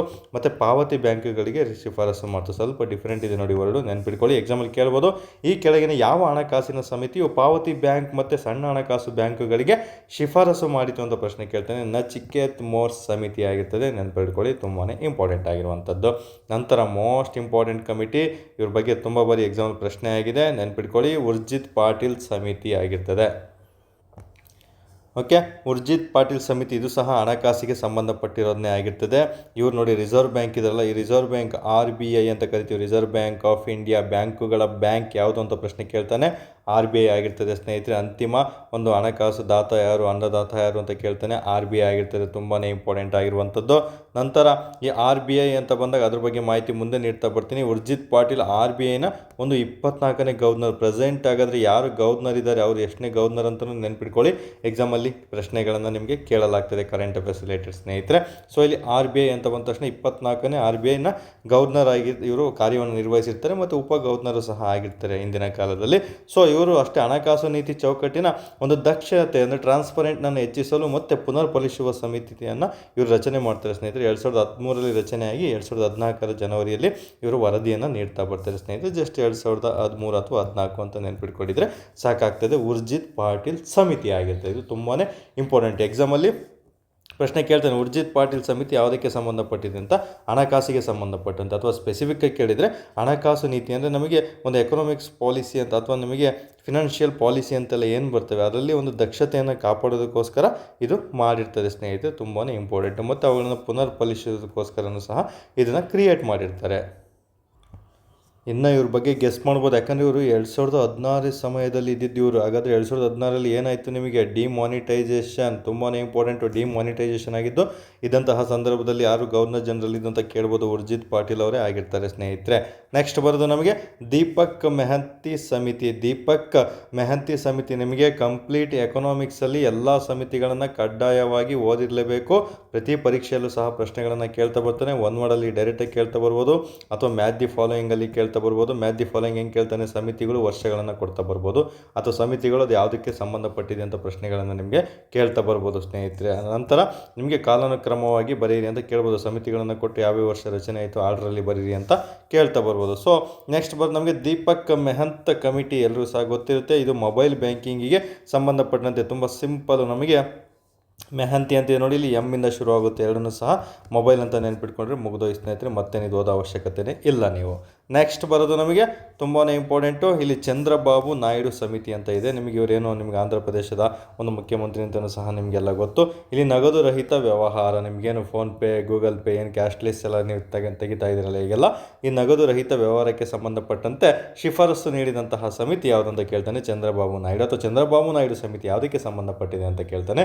ನಗದು ರಹಿತ ವ್ಯವಹಾರ ಅಥವಾ ಹಣಕಾಸು ಅಥವಾ ಬ್ಯಾಂಕಿಂಗ್ ವಲಯಕ್ಕೆ ಸಂಬಂಧಪಟ್ಟಿರುವಂಥದ್ದು. 2016ರಲ್ಲಿ ಇದು ರಚನೆ ಆಗಿತ್ತು ಸ್ನೇಹಿತರೆ. ನೆಕ್ಸ್ಟ್ ಬರೋದು ನಮಗೆ ಬಡತನದ ಸಮಿತಿಗಳ ಬಗ್ಗೆ ನೀವು ಮಾಹಿತಿಯನ್ನು ತಿಳ್ಕೊತಿರ್ಬೇಕಾಗುತ್ತೆ. ಬಡತನದ ಸಮಿತಿಗಳು ತುಂಬಾ ಇಂಪಾರ್ಟೆಂಟ್. ಇಷ್ಟೊತ್ತು ನೋಡಿದ್ದು ನಾವು ಹಣಕಾಸು ಮತ್ತು ಬ್ಯಾಂಕಿಂಗ್ ಸೆಕ್ಟರ್ಸ್, ಹಣಕಾಸು ಮತ್ತು ಬ್ಯಾಂಕಿಂಗ್ ವಲಯದ ಒಂದು ಸಮಿತಿಗಳು. ಇನ್ನು ಮುಂದೆ ನೋಡ್ತಾ ಬರೋದು ನಾವು ಬಡತನದ ಸಮಿತಿಗಳ ಬಗ್ಗೆ ಮಾಹಿತಿಯನ್ನು ತಿಳ್ಕೊಬೇಕಾಗುತ್ತೆ ಸ್ನೇಹಿತರೆ. ಬಡತನ ಎಂಬ ಪದ ಎಲ್ಲರೂ ಸಹ ಗೊತ್ತಿರುವಂಥದ್ದೇ. ಈ ಬಡತನದಲ್ಲಿ ಗೌರ್ಮೆಂಟ್ ಜಾಬಲ್ಲಿ ಇರೋರಿಗೆ ಎಲ್ಲರೂ ಸಹ ಗೊತ್ತಿರುತ್ತೆ. APL ಕಾರ್ಡು, BPL ಕಾರ್ಡ್ ಅಂತೆಲ್ಲ ಇರ್ತವೆ. ಬಡತನ ರೇಖೆಗಿಂತ ಕಡಿಮೆ ಇರೋದನ್ನ ನಾವು BPL ಕಾರ್ಡಿಗೆ ಇದನ್ನು ಇದು ಮಾಡಿರ್ತೀವಿ ಸ್ನೇಹಿತರೆ. ಇದನ್ನು BPL ಕಾರ್ಡ್ ಅಂದರೆ ಬಿಲೋ ಪಾವರ್ಟಿ ಲೈನ್. ಎಕ್ಸಾಂಪಲ್ ಪ್ರಶ್ನೆ ಆಗಿದೆ ಒಂದ್ಸಲ. ಬಿಲೋ ಒಂದು ಪಾವರ್ಟಿ ಲೈನ್ BPL ಕಾರ್ಡ್ ಅಂದರೆ ಇದು ಸಿಂಪಲ್. APL ಅಂದರೆ ಎಬೋ ಪಾವರ್ಟಿ ಲೈನ್ ಅಂದರೆ ಒಂದು ಬಡತನ ರೇಖೆಗಿಂತ ಕಡಿಮೆ ಇರುವಂತಹ ಒಂದು ವ್ಯಕ್ತಿಗಳನ್ನು ಇರ್ಬೋದು, ಅವ್ರುಗಳಿಗೆ BPL ಕಾರ್ಡನ್ನು ಕೊಡ್ತಾ ಬರ್ತಾರೆ. ಸ್ವಲ್ಪ ಬಡತನಕ್ಕಿಂತ ಮೇಲೆ ಮಿಡಲ್ ಕ್ಲಾಸ್ ಆ ಥರ ಎಲ್ಲ ದುಡ್ಡು ಮಾಡ್ಕೊಂಡಿರ್ತಾರೆ, ಅವ್ರಿಗೆಲ್ಲ APL ಕಾರ್ಡ್ಗಳನ್ನು ವಿತರಣೆಯನ್ನು ಮಾಡ್ತಾ ಬರ್ತಾರೆ ಸ್ನೇಹಿತರೆ. ಇನ್ನು ಬಡತನದಲ್ಲಿ ನಾವು ಎರಡು ವಿಧಗಳನ್ನು ನೋಡ್ತಾ ಬರ್ಬೋದು. ಒಂದು ನಿರಪೇಕ್ಷ ಬಡತನ, ತುಂಬಾ ಇಂಪಾರ್ಟೆಂಟು. ನಿರಪೇಕ್ಷ ಬಡತನ ಅಂದರೆ ಏನು ಅಂತ ಕೇಳ್ತಾ ಬರ್ಬೋದು. ಇನ್ನೊಂದು ಸಾಪೇಕ್ಷ ಬಡತನ ಅಂತ ಬರುತ್ತೆ. ನಿರಪೇಕ್ಷ ಮತ್ತು ಸಾಪೇಕ್ಷ ಬಡತನ ಅಂತ ಬರುತ್ತೆ. ಇದನ್ನು ನಾವು ಇಂಗ್ಲೀಷಲ್ಲಿ ಅಬ್ಸಲ್ಯೂಟ್, ಕೆಲವೊಮ್ಮೆ ಆಪ್ಷನ್ನ ಇಂಗ್ಲೀಷಲ್ಲೇ ಕೊಟ್ಬಿಡ್ತಾನೆ. ಅಬ್ಸಲ್ಯೂಟ್ ಪಾವರ್ಟಿ ಅಂದರೆ ಏನು, ಮತ್ತು ರಿಲೇಟಿವ್. ಸಾಪೇಕ್ಷ ಅಂದರೆ ನಾವು ರಿಲೇಟಿವ್ ಅಂತ ಕರಿತಾ ಬರ್ತೀವಿ. ಟ್ರಾನ್ಸ್ಲೇಷನ್ಗೆ ಇವೆಲ್ಲ ಇಂಪಾರ್ಟೆಂಟ್ ಪದಗಳು. ಎಕನಾಮಿಕ್ಸ್ ರಿಲೇಟೆಡ್ ಕೊಟ್ಟಾಗ ಕೇಳುವಂಥ ಚಾನ್ಸಸ್ ಇರುತ್ತೆ PSI ಮತ್ತು ESI DSI ಎಕ್ಸಾಮ್ಗಳಲ್ಲಿ. ಓಕೆ, ಇಲ್ಲಿ ಅಬ್ಸಲ್ಯೂಟ್ ನಿರಪೇಕ್ಷ ಬಡತನ ಅಂದರೆ ಏನು, ನಮಗೆ ಎಕ್ಸಾಮಲ್ ಪ್ರಶ್ನೆಯನ್ನು ಕೇಳ್ಬೋದು. ಈಗ ನಮಗೆ ಬೇಸಿಕ್ಸ್, ನಾವು ಹಳ್ಳಿಲಿ ಇರ್ತೀವಿ, ನಮಗೆ ಬೇಸಿಕ್ಸ್ ಮೂಲಭೂತ ಸೌಕರ್ಯಗಳು. ಮೂಲಭೂತ ಸೌಕರ್ಯಗಳಂದರೆ ಏನು? ಒಂದು ಆರೋಗ್ಯ ಆಗಿರ್ಬೋದು, ಒಂದು ಶಿಕ್ಷಣ ಆಗಿರ್ಬೋದು, ಶೌಚಾಲಯ ಆಗಿರ್ಬೋದು, ರಸ್ತೆಗಳಾಗಿರ್ಬೋದು, ಮನೆಯಲ್ಲಿ ಆದಾಯ ಆಗಿರ್ಬೋದು. ಇವೆಲ್ಲ ಮೂಲಭೂತ ಸೌಕರ್ಯಕ್ಕೆ ಸಂಬಂಧಪಟ್ಟಿರೋದು. ಈ ಮೂಲಭೂತ ಸೌಕರ್ಯನೂ ನಮಗೆ ಸಿಗಲಿಲ್ಲ ಅಂದರೆ, ಅಷ್ಟೂ ಇಲ್ಲ ಅಂದರೆ ಅಂಥವುಗಳನ್ನು ನಾವು ನಿರಪೇಕ್ಷ ಬಡತನ ಅಂತ ನಾವು ಕರಿತಾ ಬರ್ತೀವಿ ಸ್ನೇಹಿತರೆ. ಈ ಸಾಪೇಕ್ಷ ಬಡತನ ಅಂದರೆ ಹೆಂಗೆ ಗೊತ್ತಾ? ಈಗ ಆಲ್ರೆಡಿ ಶ್ರೀಮಂತ ರಾಷ್ಟ್ರಗಳಿರ್ತವೆ. ಆ ಶ್ರೀಮಂತ ರಾಷ್ಟ್ರಗಳಲ್ಲಿ ಕೆಲವೊಬ್ಬರಿಗೆ ಬಡತನ ಕಂಡು ಬರ್ತಾ ಇರುತ್ತೆ. ಅಂಥ ಸನ್ನಿವೇಶಗಳನ್ನು ನಾವು ಸಾಪೇಕ್ಷ ಬಡತನ ಅಂತ ಕರಿತೀವಿ. ತುಂಬ ಸಿಂಪಲಾಗಿ ಹೇಳೋದಾದರೆ, ಶ್ರೀಮಂತ ರಾಷ್ಟ್ರಗಳಲ್ಲಿನ ಬಡತನದ ಸನ್ನಿವೇಶಗಳನ್ನು ನಾವು ಸಾಪೇಕ್ಷ ಬಡತನ ಅಂತ ಕರಿತೀವಿ. ಮೂಲಭೂತ ಸೌಕರ್ಯಗಳು ಅಥವಾ ಮೂಲ ಅಗತ್ಯತೆಗಳನ್ನು ಪಡೆಯಲು ಸಾಧ್ಯವಿಲ್ಲದಂತಹ ಬಡತನವನ್ನು ನಿರಪೇಕ್ಷ ಬಡತನ ಅಂತ ನಾವು ಕರಿತಾ ಬರ್ತೀವಿ ಸ್ನೇಹಿತರೆ. ಇವೆಲ್ಲನೂ ಇಂಪಾರ್ಟೆಂಟ್ ಆಗ್ತದೆ. ಓಕೆ, ನಂತರ ಬರೋದು ನಮಗೆ ಈ ಬಡತನಕ್ಕೆ ಭಾರತದಲ್ಲಿ ಬಂದ ತಕ್ಷಣ ಅದನ್ನು ಯಾವ ರೀತಿ ಮಾನದಂಡಗಳನ್ನು ಇಟ್ಕೊಂಡು ರಚನೆ ಮಾಡಬೇಕು, ಅದಕ್ಕೆ ಕೆಲವೊಂದು ಸಮಿತಿಗಳನ್ನು ಹಲವಾರು ಒಂದು ಗಣ್ಯರು ಅದ್ರ ಬಗ್ಗೆ ಒಂದು ತುಂಬ ಒತ್ತನ್ನು ನೀಡಿಬಿಟ್ಟು ಬಡತನ ನಿರ್ಮೂಲನೆ ಮಾಡೋದಕ್ಕೋಸ್ಕರ ಶ್ರಮವನ್ನು ವಹಿಸ್ತಾ ಬರ್ತಾರೆ ಸ್ನೇಹಿತರೆ. ಅಂಥದ್ರಲ್ಲಿ ಮೊದಲು ಬಂದವರು ದಾದಾಬಾಯಿ ನವರೋಜಿ. 1867-68 ವರ್ಷ. ತುಂಬಾ ಇಂಪಾರ್ಟೆಂಟು. ಇವರೊಂದು ಕೃತಿ ಬರೀತಾರೆ, poverty and British rule in India. ಇದಂತೂ ಇಡೀ ಭಾರತದಲ್ಲಿ ಯಾವೆಲ್ಲ ಒಂದು ಸ್ಟೇಟ್ಗಳಿದ್ದಾವೆ ಎಲ್ಲ ಸ್ಟೇಟ್ ಎಕ್ಸಾಮ್ಗಳಲ್ಲೂ ಪ್ರಶ್ನೆ ಆಗಿದೆ. ಏನಿಲ್ಲ ಅಂದರೆ 500ಕ್ಕೂ ಪ್ಲಸ್ ಅಧಿಕ ಪ್ರಶ್ನೆಗಳು ಭಾರತದಾದ್ಯಂತ ತೊಗೊಂಡ್ರೆ ಎಲ್ಲ ಎಕ್ಸಾಮ್ಗಳಲ್ಲೂ ಪ್ರಶ್ನೆ ಆಗಿರುವಂಥದ್ದು poverty and on root British rule in India ಎಂಬ ಕೃತಿಯನ್ನು ಬರೆದವರು ಯಾರು ಅಂತ ದಾದಾಬಾಯಿ ನವರೋಜಿ. ಎಷ್ಟರಲ್ಲಿ ಬರೋದು ಅಂತ ಕೇಳ್ಬೋದು. 1867-68ರಲ್ಲಿ ಬರೀತಾರೆ ಸ್ನೇಹಿತರೆ. ಸೊ ಇವರ ಗ್ರಂಥದಲ್ಲಿ ಮೊದಲ ಬಾರಿಗೆ ಬಡತನವನ್ನು ಅಂದಾಜು ಮಾಡಿದರು. ಇವರ ಪ್ರಕಾರ ಭಾರತದಲ್ಲಿ ಬಡತನಕ್ಕೆ ಕಾರಣ ಬ್ರಿಟಿಷರೇ ಅಂತ. ದಬ್ಬಾಳಿಕೆ ಏನು ಮಾಡ್ತಿದ್ದಾರೆ ಬ್ರಿಟಿಷರು, ಅದೇ ನಮಗೆ ಭಾರತದಲ್ಲಿ ಒಂದು ಬಡತನಕ್ಕೆ ಕಾರಣ ಎಂಬ ಒಂದು ಸ್ಟೇಟ್ಮೆಂಟನ್ನು ನೀಡ್ತಾರೆ. ಎಕ್ಸಾಮಲ್ಲಿ ಕೇಳ್ಬೋದು, ಭಾರತದಲ್ಲಿ ಬಡತನಕ್ಕೆ ಬ್ರಿಟಿಷರ ದಬ್ಬಾಳಿಕೆಯೇ ಕಾರಣ ಎಂಬ ಹೇಳಿಕೆಯನ್ನು ನೀಡಿದವರು ಯಾರು ಅಂತ. ದಾದಾಬಾಯಿ ನವರೋಜಿ. ಅಥವಾ ದಾದಾಬಾಯಿ ನವರೋಜಿಯವರು, ಅಥವಾ ನಮಗೆ ಮೊದಲ ಬಾರಿಗೆ ಬಡತನವನ್ನು ಅಂದಾಜು ಮಾಡಿದವರು ಯಾರು ಅಂತ ಕೇಳ್ಬೋದು. ದಾದಾಬಾಯಿ ನವರೋಜಿಯವರು. Poverty and British rule in India ಬರೆದವರು ಯಾರು ಅಂತ ಕೇಳ್ತಾರೆ. ದಾದಾಬಾಯಿ ನವರೋಜಿಯವರು. ಎಷ್ಟರಲ್ಲಿ ಬರೆದ್ರು ಅಂತ ಕೇಳ್ತಾರೆ. 1867-68ರಲ್ಲಿ ಇದನ್ನು ಬರೆದಿರ್ತಾರೆ ಸ್ನೇಹಿತರೆ. ನಂತರ ಬರೆದು ನಮಗೆ ಈ ನ್ಯಾಷನಲ್ ಪ್ಲಾನಿಂಗ್ ಕಮಿಟಿ, ಬಡತನಕ್ಕೆ ಸಂಬಂಧಪಟ್ಟಂತೆ ಎರಡನೇದಾಗಿ ಶಿಫಾರಸು ಮಾಡಿದವರು ಯಾರು ಅಂತ ಪ್ರಶ್ನೆ ಕೇಳ್ತಾ ಬರ್ಬೋದು. ಏನು ನಮಗೆ ನ್ಯಾಷನಲ್ ಪ್ಲಾನಿಂಗ್ ಕಮಿಟಿ ಅಂತ ಬರುತ್ತೆ, ರಾಷ್ಟ್ರೀಯ ಒಂದು ಯೋಜನಾ ಸಮಿತಿ ಅಂತ. ಅದು 1938ರಲ್ಲಿ ರಚನೆ ಆಗಿತ್ತು. ತುಂಬಾ ಇಂಪಾರ್ಟೆಂಟ್ ವರ್ಷ, ನೆನ್ಪಿಟ್ಕೊಳ್ಳಿ. ಇಲ್ಲಿ ಜವಾಹರ್ಲಾಲ್ ನೆಹರು ಅವರು ಇದರ ಒಂದು ಸಮಿತಿಯನ್ನು, ರಾಷ್ಟ್ರೀಯ ಯೋಜನಾ ಸಮಿತಿಯನ್ನು ನೇಮಕ ಮಾಡ್ತಾರೆ ಸ್ನೇಹಿತರೆ. ಅವರ ಒಂದು ನೇತೃತ್ವದಲ್ಲಿ. ತುಂಬಾ ಇಂಪಾರ್ಟೆಂಟ್. ಈ ಸಮಿತಿಯು ಕನಿಷ್ಠ ಜೀವನ ಮಟ್ಟ ಆಧಾರದ ಮೇಲೆ ಬಡತನ ರೇಖೆಯನ್ನು ವ್ಯಾಖ್ಯಾನಿಸ್ತಾ ಬರ್ತದೆ. ಇದರ ಪ್ರಕಾರ ಕನಿಷ್ಠ ಜೀವನ ಮಟ್ಟವನ್ನು ನಿರ್ವಹಿಸಲು ಮಾಸಿಕ ವೆಚ್ಚ 15 ರು 20 ರೂಗಳಿಂದ ಅಂದಾಜು ಮಾಡಲಾಯಿತು ಸ್ನೇಹಿತರೆ. ನೋಡಿ, ಆಗಿನ ಕಾಲದಲ್ಲಿ ಮಾಸಿಕ ವೆಚ್ಚ ತಿಂಗಳಿಗೆ ನಮಗೆ 15ರಿಂದ 20 ರು ಇತ್ತಂದರೆ ಗ್ರೇಟ್ ಆಗಿತ್ತು. 1938ರಲ್ಲಿ ನೆನ್ಪಿಟ್ಕೊಳ್ಳಿ. ಇಷ್ಟಿತ್ತಂದರೆ ಅದು ಬಡತನ ಅಂತ ನಾವು ಕನ್ಸಿಡರ್ ಮಾಡ್ತೀವಿ, ಅದಕ್ಕಿಂತ ಕೆಳಗಿತ್ತಂದರೆ. ಹಾಗಾಗಿ ಇಲ್ಲಿ ಎರಡನೇದು ಇದಾಗಿರ್ತದೆ ಸ್ನೇಹಿತರೆ. ನಂತರ ಬರೋದು ನಮಗೆ ಮೋಸ್ಟ್ ಇಂಪಾರ್ಟೆಂಟ್, ಇಷ್ಟೊತ್ತಿನಾಗ ಹೇಳಿದ್ದು ಬೇಸಿಕ್. ನೆಕ್ಸ್ಟ್ ಬರೋದು ವ್ಯಕ್ತಿಗಳ ಬಗ್ಗೆ ಅಧ್ಯಯನ ನಮಗೆ ತಿಳಿಸ್ಕೊಡ್ತಾ ಬರ್ತದೆ. ಇದು ಸಹ ಅಷ್ಟೇ ಬಡತನಕ್ಕೆ ಸಂಬಂಧಪಟ್ಟಿದ್ದು. VM ದಾಂಡೇಕರ್ ಮತ್ತು ಎನ್ ರಾತ್ ಅವರ ಅಧ್ಯಯನ ಅಥವಾ ಸಮಿತಿ 1971ರಲ್ಲಿ ರಚನೆ ಆಗಿರ್ತದೆ. ಇದು ಏನು ತಿಳಿಸ್ಕೊಡುತ್ತೆ 1971ರಲ್ಲಿ ಅಂತ ತಿಳಿಸ್ಕೊಡ್ತಾ ಬರ್ತೀನಿ. VM ದಾಂಡೇಕರ್ ಮತ್ತು ಎನ್ ರಾತ್ ಅವರು ಭಾರತದಲ್ಲಿ ಮೊದಲ ಬಾರಿಗೆ ರಾಷ್ಟ್ರೀಯ ಮಾದರಿ ಸಮೀಕ್ಷೆ NSS, ಓಕೆ, ರಾಷ್ಟ್ರೀಯ ಮಾದರಿ ಸಮೀಕ್ಷೆ NSS ಅಂತ ಕರಿತೀವಿ. ಇದರ ದತ್ತಾಂಶದ ಆಧಾರದ ಮೇಲೆ ಬಡತನವನ್ನು, ಇಲ್ಲಿ ನೋಡಿ ಸ್ಟೇಟ್ಮೆಂಟ್ ಇಂಪಾರ್ಟೆಂಟು, ವೈಜ್ಞಾನಿಕವಾಗಿ ಮಾಪನ ಮಾಡಿದರು ಅಂತ ನಿಮಗೆ ಪ್ರಶ್ನೆಗಳನ್ನು ಕೇಳಲಾಗ್ತದೆ ಸ್ನೇಹಿತರೆ. ಇದನ್ನು ಸಹ ಎಕ್ಸಾಮ್ ದೃಷ್ಟಿಯಿಂದ ತುಂಬಾ ಇಂಪಾರ್ಟೆಂಟು. ಇಲ್ಲಿ ಒಂದು ಪಾಯಿಂಟ್ ನೆನ್ಪಿಟ್ಕೊಳ್ಳಿ, ಎಕ್ಸಾಮಲ್ಲಿ ಪ್ರಶ್ನೆ ಆಗಿದೆ. ದಾದಾಬಾಯಿ ನವರೋಜಿ ಅವರು ಅಷ್ಟೇ ಮಾಪನ ಮಾಡಿದ್ದು ಮೊದಲ ಬಾರಿಗೆ ರಾಷ್ಟ್ರೀಯ ಆದಾಯ 20 ರೂಪಾಯಿ ಇತ್ತು ಅಂತ ನೆನ್ಪಿಟ್ಕೊಳ್ಳಿ. ಅದನ್ನು ಸಹ ಇಂಪಾರ್ಟೆಂಟು. ಇನ್ನು ನ್ಯಾಷನಲ್ ಪ್ಲಾನಿಂಗ್ ಕಮಿಟಿನೂ ಸಹ ಅಷ್ಟೇ ಆಗಿರ್ತದೆ ಸ್ನೇಹಿತರೆ. ಇವುಗಳ ಮಧ್ಯೆ ಒಂದು ಕಮಿಟಿ ಇರುತ್ತೆ, ಅದು ತುಂಬಾ ಇಂಪಾರ್ಟೆಂಟು. ಎಕ್ಸಾಮಲ್ಲಿ ಪ್ರಶ್ನೆ ಆಗಿದೆ. 1925ರಿಂದ 29ವರೆಗೂ ಈ ಕಮಿಟಿ ವರದಿಯನ್ನು ನೀಡ್ತಾ ಬರ್ತದೆ. ಆ ಕಮಿಟಿ ಹೆಸರು VKRV ರಾವ್ ಅಂತ. RV ರಾವ್ ನೆನ್ಪಿಟ್ಕೊಳ್ಳಿ. ಬಡತನವನ್ನು ಅಥವಾ ರಾಷ್ಟ್ರೀಯ ಆದಾಯವನ್ನು ವೈಜ್ಞಾನಿಕವಾಗಿ ಮೊದಲ ಬಾರಿಗೆ ಅಂದಾಜು ಮಾಡಿದವರು ಯಾರು ಅಂತ ಪ್ರಶ್ನೆ ಕೇಳ್ತಾನೆ. VKRV ರಾವ್. ನೋಡಿ, ನಮಗೆ ಅಂದಾಜು ರಾಷ್ಟ್ರೀಯ ಆದಾಯ ಅಥವಾ ಬಡತನ ಮಾಪನವನ್ನು ಮೊದಲು ಅಂದಾಜು ಮಾಡಿದವರು ದಾದಾಬಾಯಿ ನವರೋಜಿ. ಅದನ್ನು ಬುಕ್ಕಲ್ಲಿ ಮೆನ್ಷನ್ ಮಾಡಿದರು. ವೈಜ್ಞಾನಿಕವಾಗಿ ಮೊದಲು ಮಾಡಿದವರು ಅಂತ ಕೇಳ್ತಾನೆ, VKRV ರಾವ್ ಅವರಾಗಿರ್ತಾರೆ. ತದನಂತರ ಒಂದು ರಾಷ್ಟ್ರೀಯ ಮಾದರಿ ಸಮೀಕ್ಷೆ ದತ್ತಾಂಶದ ಆಧಾರದ ಮೇಲೆ ವೈಜ್ಞಾನಿಕವಾಗಿ ಮಾಡಿದವರು ಯಾರು ಅಂತ ಕೇಳಿದರೆ VM ದಾಂಡೇಕರ್ ಮತ್ತು ಎನ್ ರಾತ್ ಅವರು. ನೆನ್ಪಿಟ್ಕೊಳ್ಳಿ, ಅದನ್ನು ಸಹ ಎಕ್ಸಾಮ್ ದೃಷ್ಟಿಯಿಂದ ತುಂಬಾ ಇಂಪಾರ್ಟೆಂಟ್ ಆಗಿರ್ತದೆ ಸ್ನೇಹಿತರೆ. ನಂತರ ಬರೋದು ನಮಗೆ ಈ YK ಅಲಗ್ ಸಮಿತಿ ಅಂತ ಬರುತ್ತೆ. ಎಲ್ಲರೂ ಸಹ ಓದಿರ್ತೀರ, ಬಡತನಕ್ಕೆ ಸಂಬಂಧಪಟ್ಟಂತಹ ಒಂದು ಸಮಿತಿ. ಮತ್ತೊಮ್ಮೆ ಹೇಳ್ತಾ ಇದ್ದೀನಿ, ಇಷ್ಟೆಲ್ಲ ಓದಬೇಕಾ ಸರ್ ಅಂತ ನೀವು ಕೇಳಬೇಕು. 100% ಓದಲೇಬೇಕು ಸ್ನೇಹಿತರೆ. ಓದಿಲ್ಲ ಅಂದರೆ ಯಾವುದೇ ಕಾರಣಕ್ಕೂ ಜಾಬ್ ಆಗಲ್ಲ. ಕಾಂಪಿಟೇಷನ್ ಅಂತೂ ಸಿಕ್ಕಾಬಟ್ಟೆ ಇದೆ. ನೀವು PCಗಾನ ಓದಿ, PSIಗಾನ ಓದಿ, ವಿಲೇಜ್ ಅಕೌಂಟೆಂಟ್ಗಾದರೂ ಓದಿ, KPSC ಈ ಥರ ಎಕ್ಸಾಮ್ಗಳಿಗಾದರೂ ಓದಿ. ನೀವು ಫಸ್ಟ್ ಪುಸ್ತಕ, ಹಳೆಯ ಕಾಲದರಿಗೆಲ್ಲ ಒನ್ ವರ್ಡ್ ಪುಸ್ತಕ ಅಥವಾ ಒಂದೇ ಪುಸ್ತಕದಲ್ಲಿರುವಂಥ ಎಲ್ಲ ಸಬ್ಜೆಕ್ಟ್ಗಳು ಓದೋ ಕಾಲ ಹೋಯಿತು. ಅದು ಇಂಪಾರ್ಟೆಂಟೇ, ಅದೇನು ಇಂಪಾರ್ಟೆಂಟ್ ಅಲ್ಲ ಮತ್ತು ಅದರಿಂದ ಯೂಸ್ ಇಲ್ಲ ಅಂತ ಹೇಳ್ತಾ ಇಲ್ಲ. ಅದು ರಿವಿಷನ್ ಪರ್ಪೋಸ್ ತುಂಬಾ ಯೂಸ್ ಆಗ್ತಾ ಬರುತ್ತೆ. ಲಾಸ್ಟ್ ಮೂಮೆಂಟಲ್ಲಿ ಚೆನ್ನಾಗಿ ಓದ್ಕೊಳ್ತಾ ಬರೋದು. ನಿಮ್ಮ ಒಂದು ಲಕ್ ಚೆನ್ನಾಗಿತ್ತಂದರೆ ಅದರಲ್ಲೂ ಸಹ ಎಲ್ಲ ಪ್ರಶ್ನೆಗಳು ಕೆಲವೊಂದು ಎಕ್ಸಾಮಲ್ಲಿ ಕೇಳ್ಬೋದು. ಬಟ್ ಕಾಂಪಿಟೇಷನ್ ಜಾಸ್ತಿ ಇರೋದ್ರಿಂದ ಆ ಪುಸ್ತಕಗಳ ಜೊತೆ ನೀವು ಆಥರ್ ವೈಸ್ ಪುಸ್ತಕಗಳನ್ನು ಸಹ ನೀವು ಕಡ್ಡಾಯವಾಗಿ ಓದಿರಲೇಬೇಕು. ಮತ್ತು ನಾನು ಹೇಳುವಂಥ ಅಂಶಗಳನ್ನು ಸಹ ನೀವು ತಿಳ್ಕೊಂಡಿರಲೇಬೇಕಾಗ್ತದೆ. ಸೊ ಯಾವ ರೀತಿ ಓದಬೇಕು ಅನ್ನೋದು ಇಂಪಾರ್ಟೆಂಟ್. ಎಷ್ಟು ಓದ್ತೀವಿ ಅನ್ನೋದಕ್ಕಿಂತ ಎಷ್ಟು ಟಾಪಿಕಲ್ಲಿ ಯಾವ ರೀತಿ ಓದಿದರೆ ನಮಗೆ ಅಂಕಗಳು ಬರ್ತವೆ ಅನ್ನೋದನ್ನ ತಿಳ್ಕೊಬೇಕು ಅಂತೇಳಿ ನಾನು ನಿಮಗೆ ಈ KE ಸ್ಪೆಷಲ್ 100 ಟಾಪಿಕ್ಸನ್ನು ಹೇಳ್ಕೊಡ್ತಾ ಇರೋದು ಸ್ನೇಹಿತರೆ. ಹಾಗಾಗಿ ದಯವಿಟ್ಟು ವಿಡಿಯೋ ಇಷ್ಟ ಆಯಿತಾ ದಯವಿಟ್ಟು ನಿಮ್ಮ ಸ್ನೇಹಿತರಿಗೆ ಅದನ್ನು ಕಳಿಸ್ಕೊಡಿ. ನಮ್ಮ ಟೆಲಿಗ್ರಾಮ್ ಲಿಂಕ್ ಅಥವಾ ನಮ್ಮ ಟೆಲಿಗ್ರಾಮಲ್ಲಿ ಅಪ್ಲೋಡ್ ಮಾಡುವಂಥ ಟೆಸ್ಟ್ ಸೀರೀಸ್ಗಳನ್ನು ಸಹ ನೀವು ಅಟೆಂಡ್ ಮಾಡ್ತಾ ಬರಬೇಕು ಸಬ್ಜೆಕ್ಟ್ ವೈಸ್. ಸೊ ಇಲ್ಲಿ ನಮಗೆ ಈ ಒಂದು ಕಷ್ಟಪಟ್ಟರೆ ಅಷ್ಟೇ ಜಾಬ್ ಸಿಗೋದು, ಬೇರೆ ನೋ ಅದರ್ ಆಪ್ಷನ್. ಯಾಕಂದರೆ ನೀವು ಎಷ್ಟು ಎಫರ್ಟ್ಸ್ ಆಗ್ತೀರಾ ಮತ್ತು ಎಷ್ಟು ಒಂದು ಕಾನ್ಫಿಡೆಂಟಾಗಿ ಓದಿರ್ತೀರ ಟಾಪಿಕ್ಗಳನ್ನು ಅನ್ನೋದ್ರ ಮೇಲೆ ಡಿಪೆಂಡ್ಸ್ ಆಗಿರುತ್ತೆ. ಆಥರ್ ವೈಸ್ ಪುಸ್ತಕ ಓದೋದು ಇತ್ತೀಚಿನ ದಿನಗಳಲ್ಲಿ ಕಡ್ಡಾಯ. ಹೈಸ್ಕೂಲ್ ಬುಕ್ಸ್ ಸೈನ್ಸ್ ಓದಿರಬೇಕು, ಇನ್ನು ಮಿಕ್ಕಿದ್ದೆಲ್ಲ ಆಥರ್ ಬುಕ್ಸ್ ಓದ್ಬಿಟ್ರೆ ನಿಮಗೆ ಎಲ್ಲ ಅಂಕಗಳು ಸಿಗ್ತಾ ಬರ್ತವೆ. ಎಲಿಜಿಬಿಲಿಟಿಗೆ ಎಷ್ಟು ಬೇಕೋ ಅಷ್ಟು ಅಂಕಗಳು ಸ್ನೇಹಿತರೆ. ಸೊ ಇಲ್ಲಿ ವೈಕೆ ಅಲಕ್ ಸಮಿತಿ, ನನ್ನ ಪ್ರಯತ್ನ ನಿಮಗೆ ಯಾವುದೇ ಕಾರಣಕ್ಕೂ ಅಂಕಗಳು ಪರೀಕ್ಷೆಯಲ್ಲಿ ಮಿಸ್ ಆಗಬಾರ್ದು. ನಿಮಗೆ ಮಿಸ್ ಆಗುತ್ತೆ ಇಲ್ಲ ಗೊತ್ತಿಲ್ಲ, ನಾನು ಹೇಳೋದ್ರಲ್ಲಿ 100% ಬರಲೇಬೇಕು. ಅವೇ ಟಾಪಿಕನ್ನು ಪ್ರಶ್ನೆಗಳನ್ನು ಕೇಳ್ತಾರೆ ಅಂತ ಹೇಳ್ಬಿಟ್ಟು ನಾನು ಕರೆಕ್ಟಾಗಿ ಗೆಸ್ ಮಾಡಿ ಎಲ್ಲನೂ ಸಹ ಹೇಳ್ಕೊಡ್ತಾ ಇದ್ದೀನಿ. ಹೇಳ್ಕೊಡೋದು ನನ್ನ ಧರ್ಮ ಆಗಿರ್ತದೆ. ಅದನ್ನು ನೀಟಾಗಿ ಪಾಲಿಸ್ಕೊಂಡು ನೀವು ಪಾಸಾಗಿ ಈ 499+1 ಮಿಷನ್ 500 ಶುರು ಮಾಡಿದ 500ಕ್ಕೂ ಅಧಿಕ ಅಭ್ಯರ್ಥಿಗಳನ್ನು ಪಾಸ್ ಮಾಡೋದಕ್ಕೋಸ್ಕರ ಈ 499+1 ನೀವು ಆಗಿರಬೇಕು ಅಂತ ನನ್ನ ಬೇಡಿಕೆ ಸ್ನೇಹಿತರೆ. ದಯವಿಟ್ಟು ರಿಕ್ವೆಸ್ಟ್ ಮಾಡ್ಕೊತೀನಿ, ಚೆನ್ನಾಗಿ ಓದ್ಕೊಳ್ಳಿ. ಅವ್ರಿವ್ರ ಮಾತೆಲ್ಲ ಕೇಳೋದಕ್ಕೆ ಹೋಗ್ಬೇಡಿ. ನಿಮ್ಮ ಒಂದು ನಂಬಿಕೆ ನಿಮ್ಮ ಮೇಲೆ ಇರಲಿ. ಯಾರನ್ನೂ ಜಾಸ್ತಿ ಸ್ನೇಹಿತರನ್ನು ಮಾಡ್ಕೋಬೇಡಿ. ಎಕ್ಸಾಮ್ ಟೈಮಲ್ಲಿ ಜಸ್ಟ್ ಓದೋದಷ್ಟೇ. ಎಲ್ಲೇ ಹೋದ್ರೂ ಸಹ ಅಷ್ಟೇ, ನೀವು ನಿಮ್ಮ ತಲೆಯಲ್ಲಿ ಓದೋದಷ್ಟೇ ಇರಬೇಕು. ಮಲ್ಕೊಂಡ್ರೂ ಓದೋದೇ ಇರಬೇಕು, ಎದ್ರೂ ಓದೋದೇ ಇರಬೇಕು. ಯಾರೇ ಕಾಲ್ ಮಾಡಿದರೂ ಓದೋದು ಮಾತಾಡೋದ್ರ ಜೊತೆ ಮಾತ್ರ ಫ್ರೆಂಡ್ಶಿಪ್ಪನ್ನು ನೀವು ಬಳಸ್ಕೊಳ್ತಾ ಬರಬೇಕು ಸ್ನೇಹಿತರೆ. ಜಸ್ಟ್ 6 ತಿಂಗಳು ಸೀರಿಯಸ್ ಎಫರ್ಟ್ಸ್ ಹಾಕಿ ಖಂಡಿತ ನಿಮ್ಮ ರಿಸಲ್ಟ್ ನಿಮ್ಮ ಕೈಯಲ್ಲಿ ಸಿಕ್ಬಿಡುತ್ತೆ.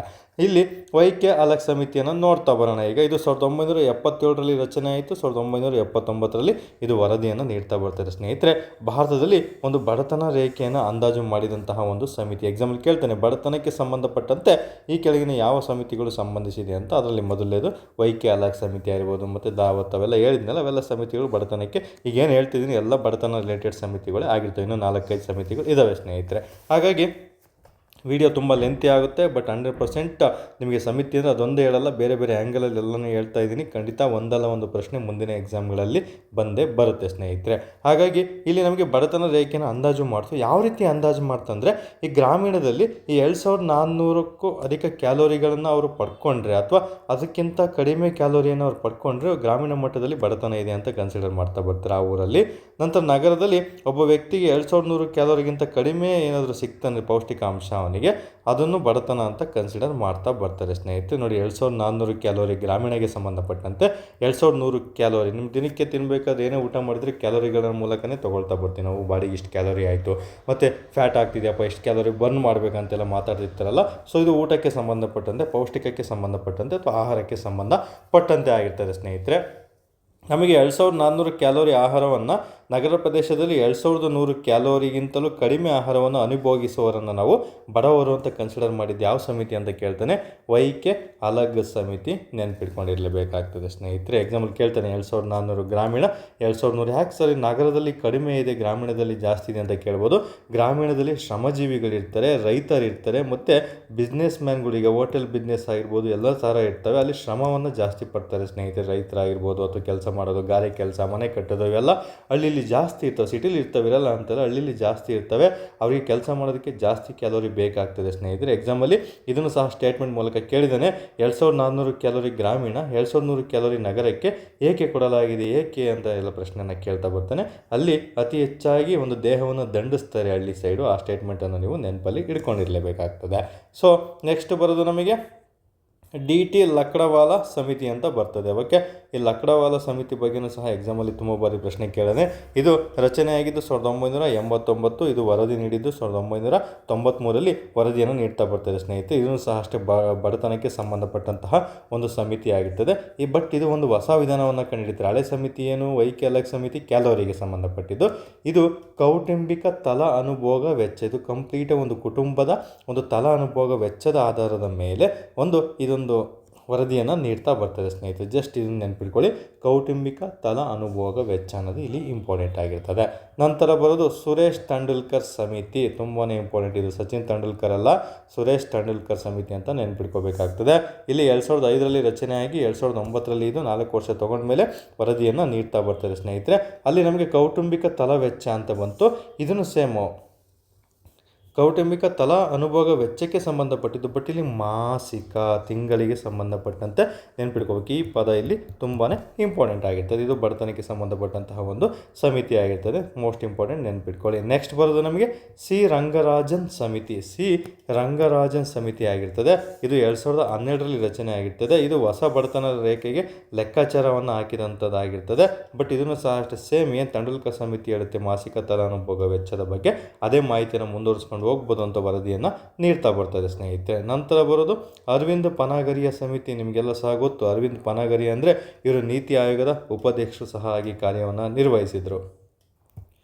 ನಂತರ ಇವರು ಸುದ್ದಿಯಲ್ಲಿದ್ದಾರೆ. ಇತ್ತೀಚೆಗೆ ಒಂದು ಹಣಕಾಸು ವಿಡಿಯೋ ಮಾಡಿದೆ, 9ನೇ ಒಂದು KA ಸ್ಪೆಷಲ್ ಟಾಪಿಕ್ಕು ಹಣಕಾಸು ಆಯೋಗಗಳಿಗೆ ಸಂಬಂಧಪಟ್ಟಂತೆ ನಾನು ತಿಳಿಸ್ಕೊಟ್ಟಿದ್ದೆ ಸ್ನೇಹಿತರೆ. ಅರವಿಂದ್ ಪನಾಗರಿ ಅಂತ ಬಂದ ತಕ್ಷಣ ಏನು ನಿಮಗೆ 16ನೇ ಹಣಕಾಸು ಆಯೋಗ, ಎಲ್ಲರೂ ನೆನ್ಪಿಟ್ಕೋಬೇಕು. 16ನೇ ಹಣಕಾಸು ಆಯೋಗದ ಅಧ್ಯಕ್ಷರು ಯಾರಾಗಿದ್ದಾರೆ ಅಂತ ಪ್ರಶ್ನೆ ಕೇಳ್ಬೋದು. ಅರವಿಂದ್ ಪನಾಗರಿ ಆಗಿರ್ತಾರೆ ಸ್ನೇಹಿತರೆ. ಇವರು ಮುಂಚೆ ಒಂದು ನೀತಿ ಆಯೋಗ, ಎಲ್ಲರೂ ಸಹ ಗೊತ್ತಿರುತ್ತೆ, ಪ್ಲಾನಿಂಗ್ ಕಮಿಷನ್ ಆಗಿ ನೀತಿ ಆಯೋಗ ಆಗಿರ್ತದೆ. ಈ ನೀತಿ ಆಯೋಗ 2015ರಲ್ಲಿ ಜಾರಿಗೆ ಬಂತು, ಜನವರಿ 1ರಂದು ಜಾರಿಗೆ ಬಂತು ಅಂತೆಲ್ಲ ನೆನ್ಪಿಟ್ಕೊಂಡಿರಲೇಬೇಕಾಗ್ತದೆ. ಅದರ ಅಧ್ಯಕ್ಷತೆಯನ್ನು ಒಂದು ಪ್ರೆಸಿಡೆಂಟ್ ಅವರು ಅಧ್ಯಕ್ಷತೆ ವಹಿಸ್ಕೊತಾರೆ.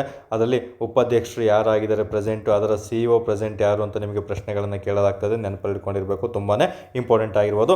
ಇಲ್ಲಿ ಅರವಿಂದ್ ಪನಾಗರಿ ಅವ್ರ ಬಗ್ಗೆ ಹೇಳೋದ್ರಿಂದ ಇವರು 16ನೇ ಹಣಕಾಸು ಆಯೋಗದ ಅಧ್ಯಕ್ಷರು ಸಹ ಆಗಿರ್ತಾರೆ. ಟೋಟಲ್ ಭಾರತದಲ್ಲಿ 16 ಹಣಕಾಸು ಆಯೋಗ ಇದ್ದಾವೆ. ಕರ್ನಾಟಕದ 4 ಆಗಿತ್ತು, ಪ್ಲಸ್ ಒಂದು ಇತ್ತೀಚೆಗೆ ರಚನೆಯನ್ನು ಮಾಡಲಾಗಿದೆ. ಅವೆಲ್ಲ ಯಾವುದು ಅಂತ ಹೇಳ್ಬಿಟ್ಟು ಕಳೆದ 9ನೇ KA ಸ್ಪೆಷಲ್ ಹಂಡ್ರೆಡ್ ಟಾಪಿಕ್ ಇದೆ, ಯೂಟ್ಯೂಬ್ ಚಾನಲ್ ಅಪ್ಲೋಡ್ ಆಗಿದೆ ಸ್ನೇಹಿತರೆ. ನಮ್ಮ ಟೆಲಿಗ್ರಾಮಲ್ಲಿ ಅಪ್ಲೋಡ್ ಆಗಿದೆ, ನೀವು ಅದನ್ನು ನೋಡಿಕೊಂಡೇ ಮುಂದುವರಿಬೇಕಾಗ್ತದೆ. ಅಲ್ಲೂ ಸಹ ತುಂಬಾ ಇಂಪಾರ್ಟೆಂಟ್ ಆಗಿರುವಂಥ ಟಾಪಿಕ್ಕು ಹಣಕಾಸು ಆಯೋಗ ಕೇಂದ್ರ ಮತ್ತು ರಾಜ್ಯ ಆಗಿರ್ತದೆ.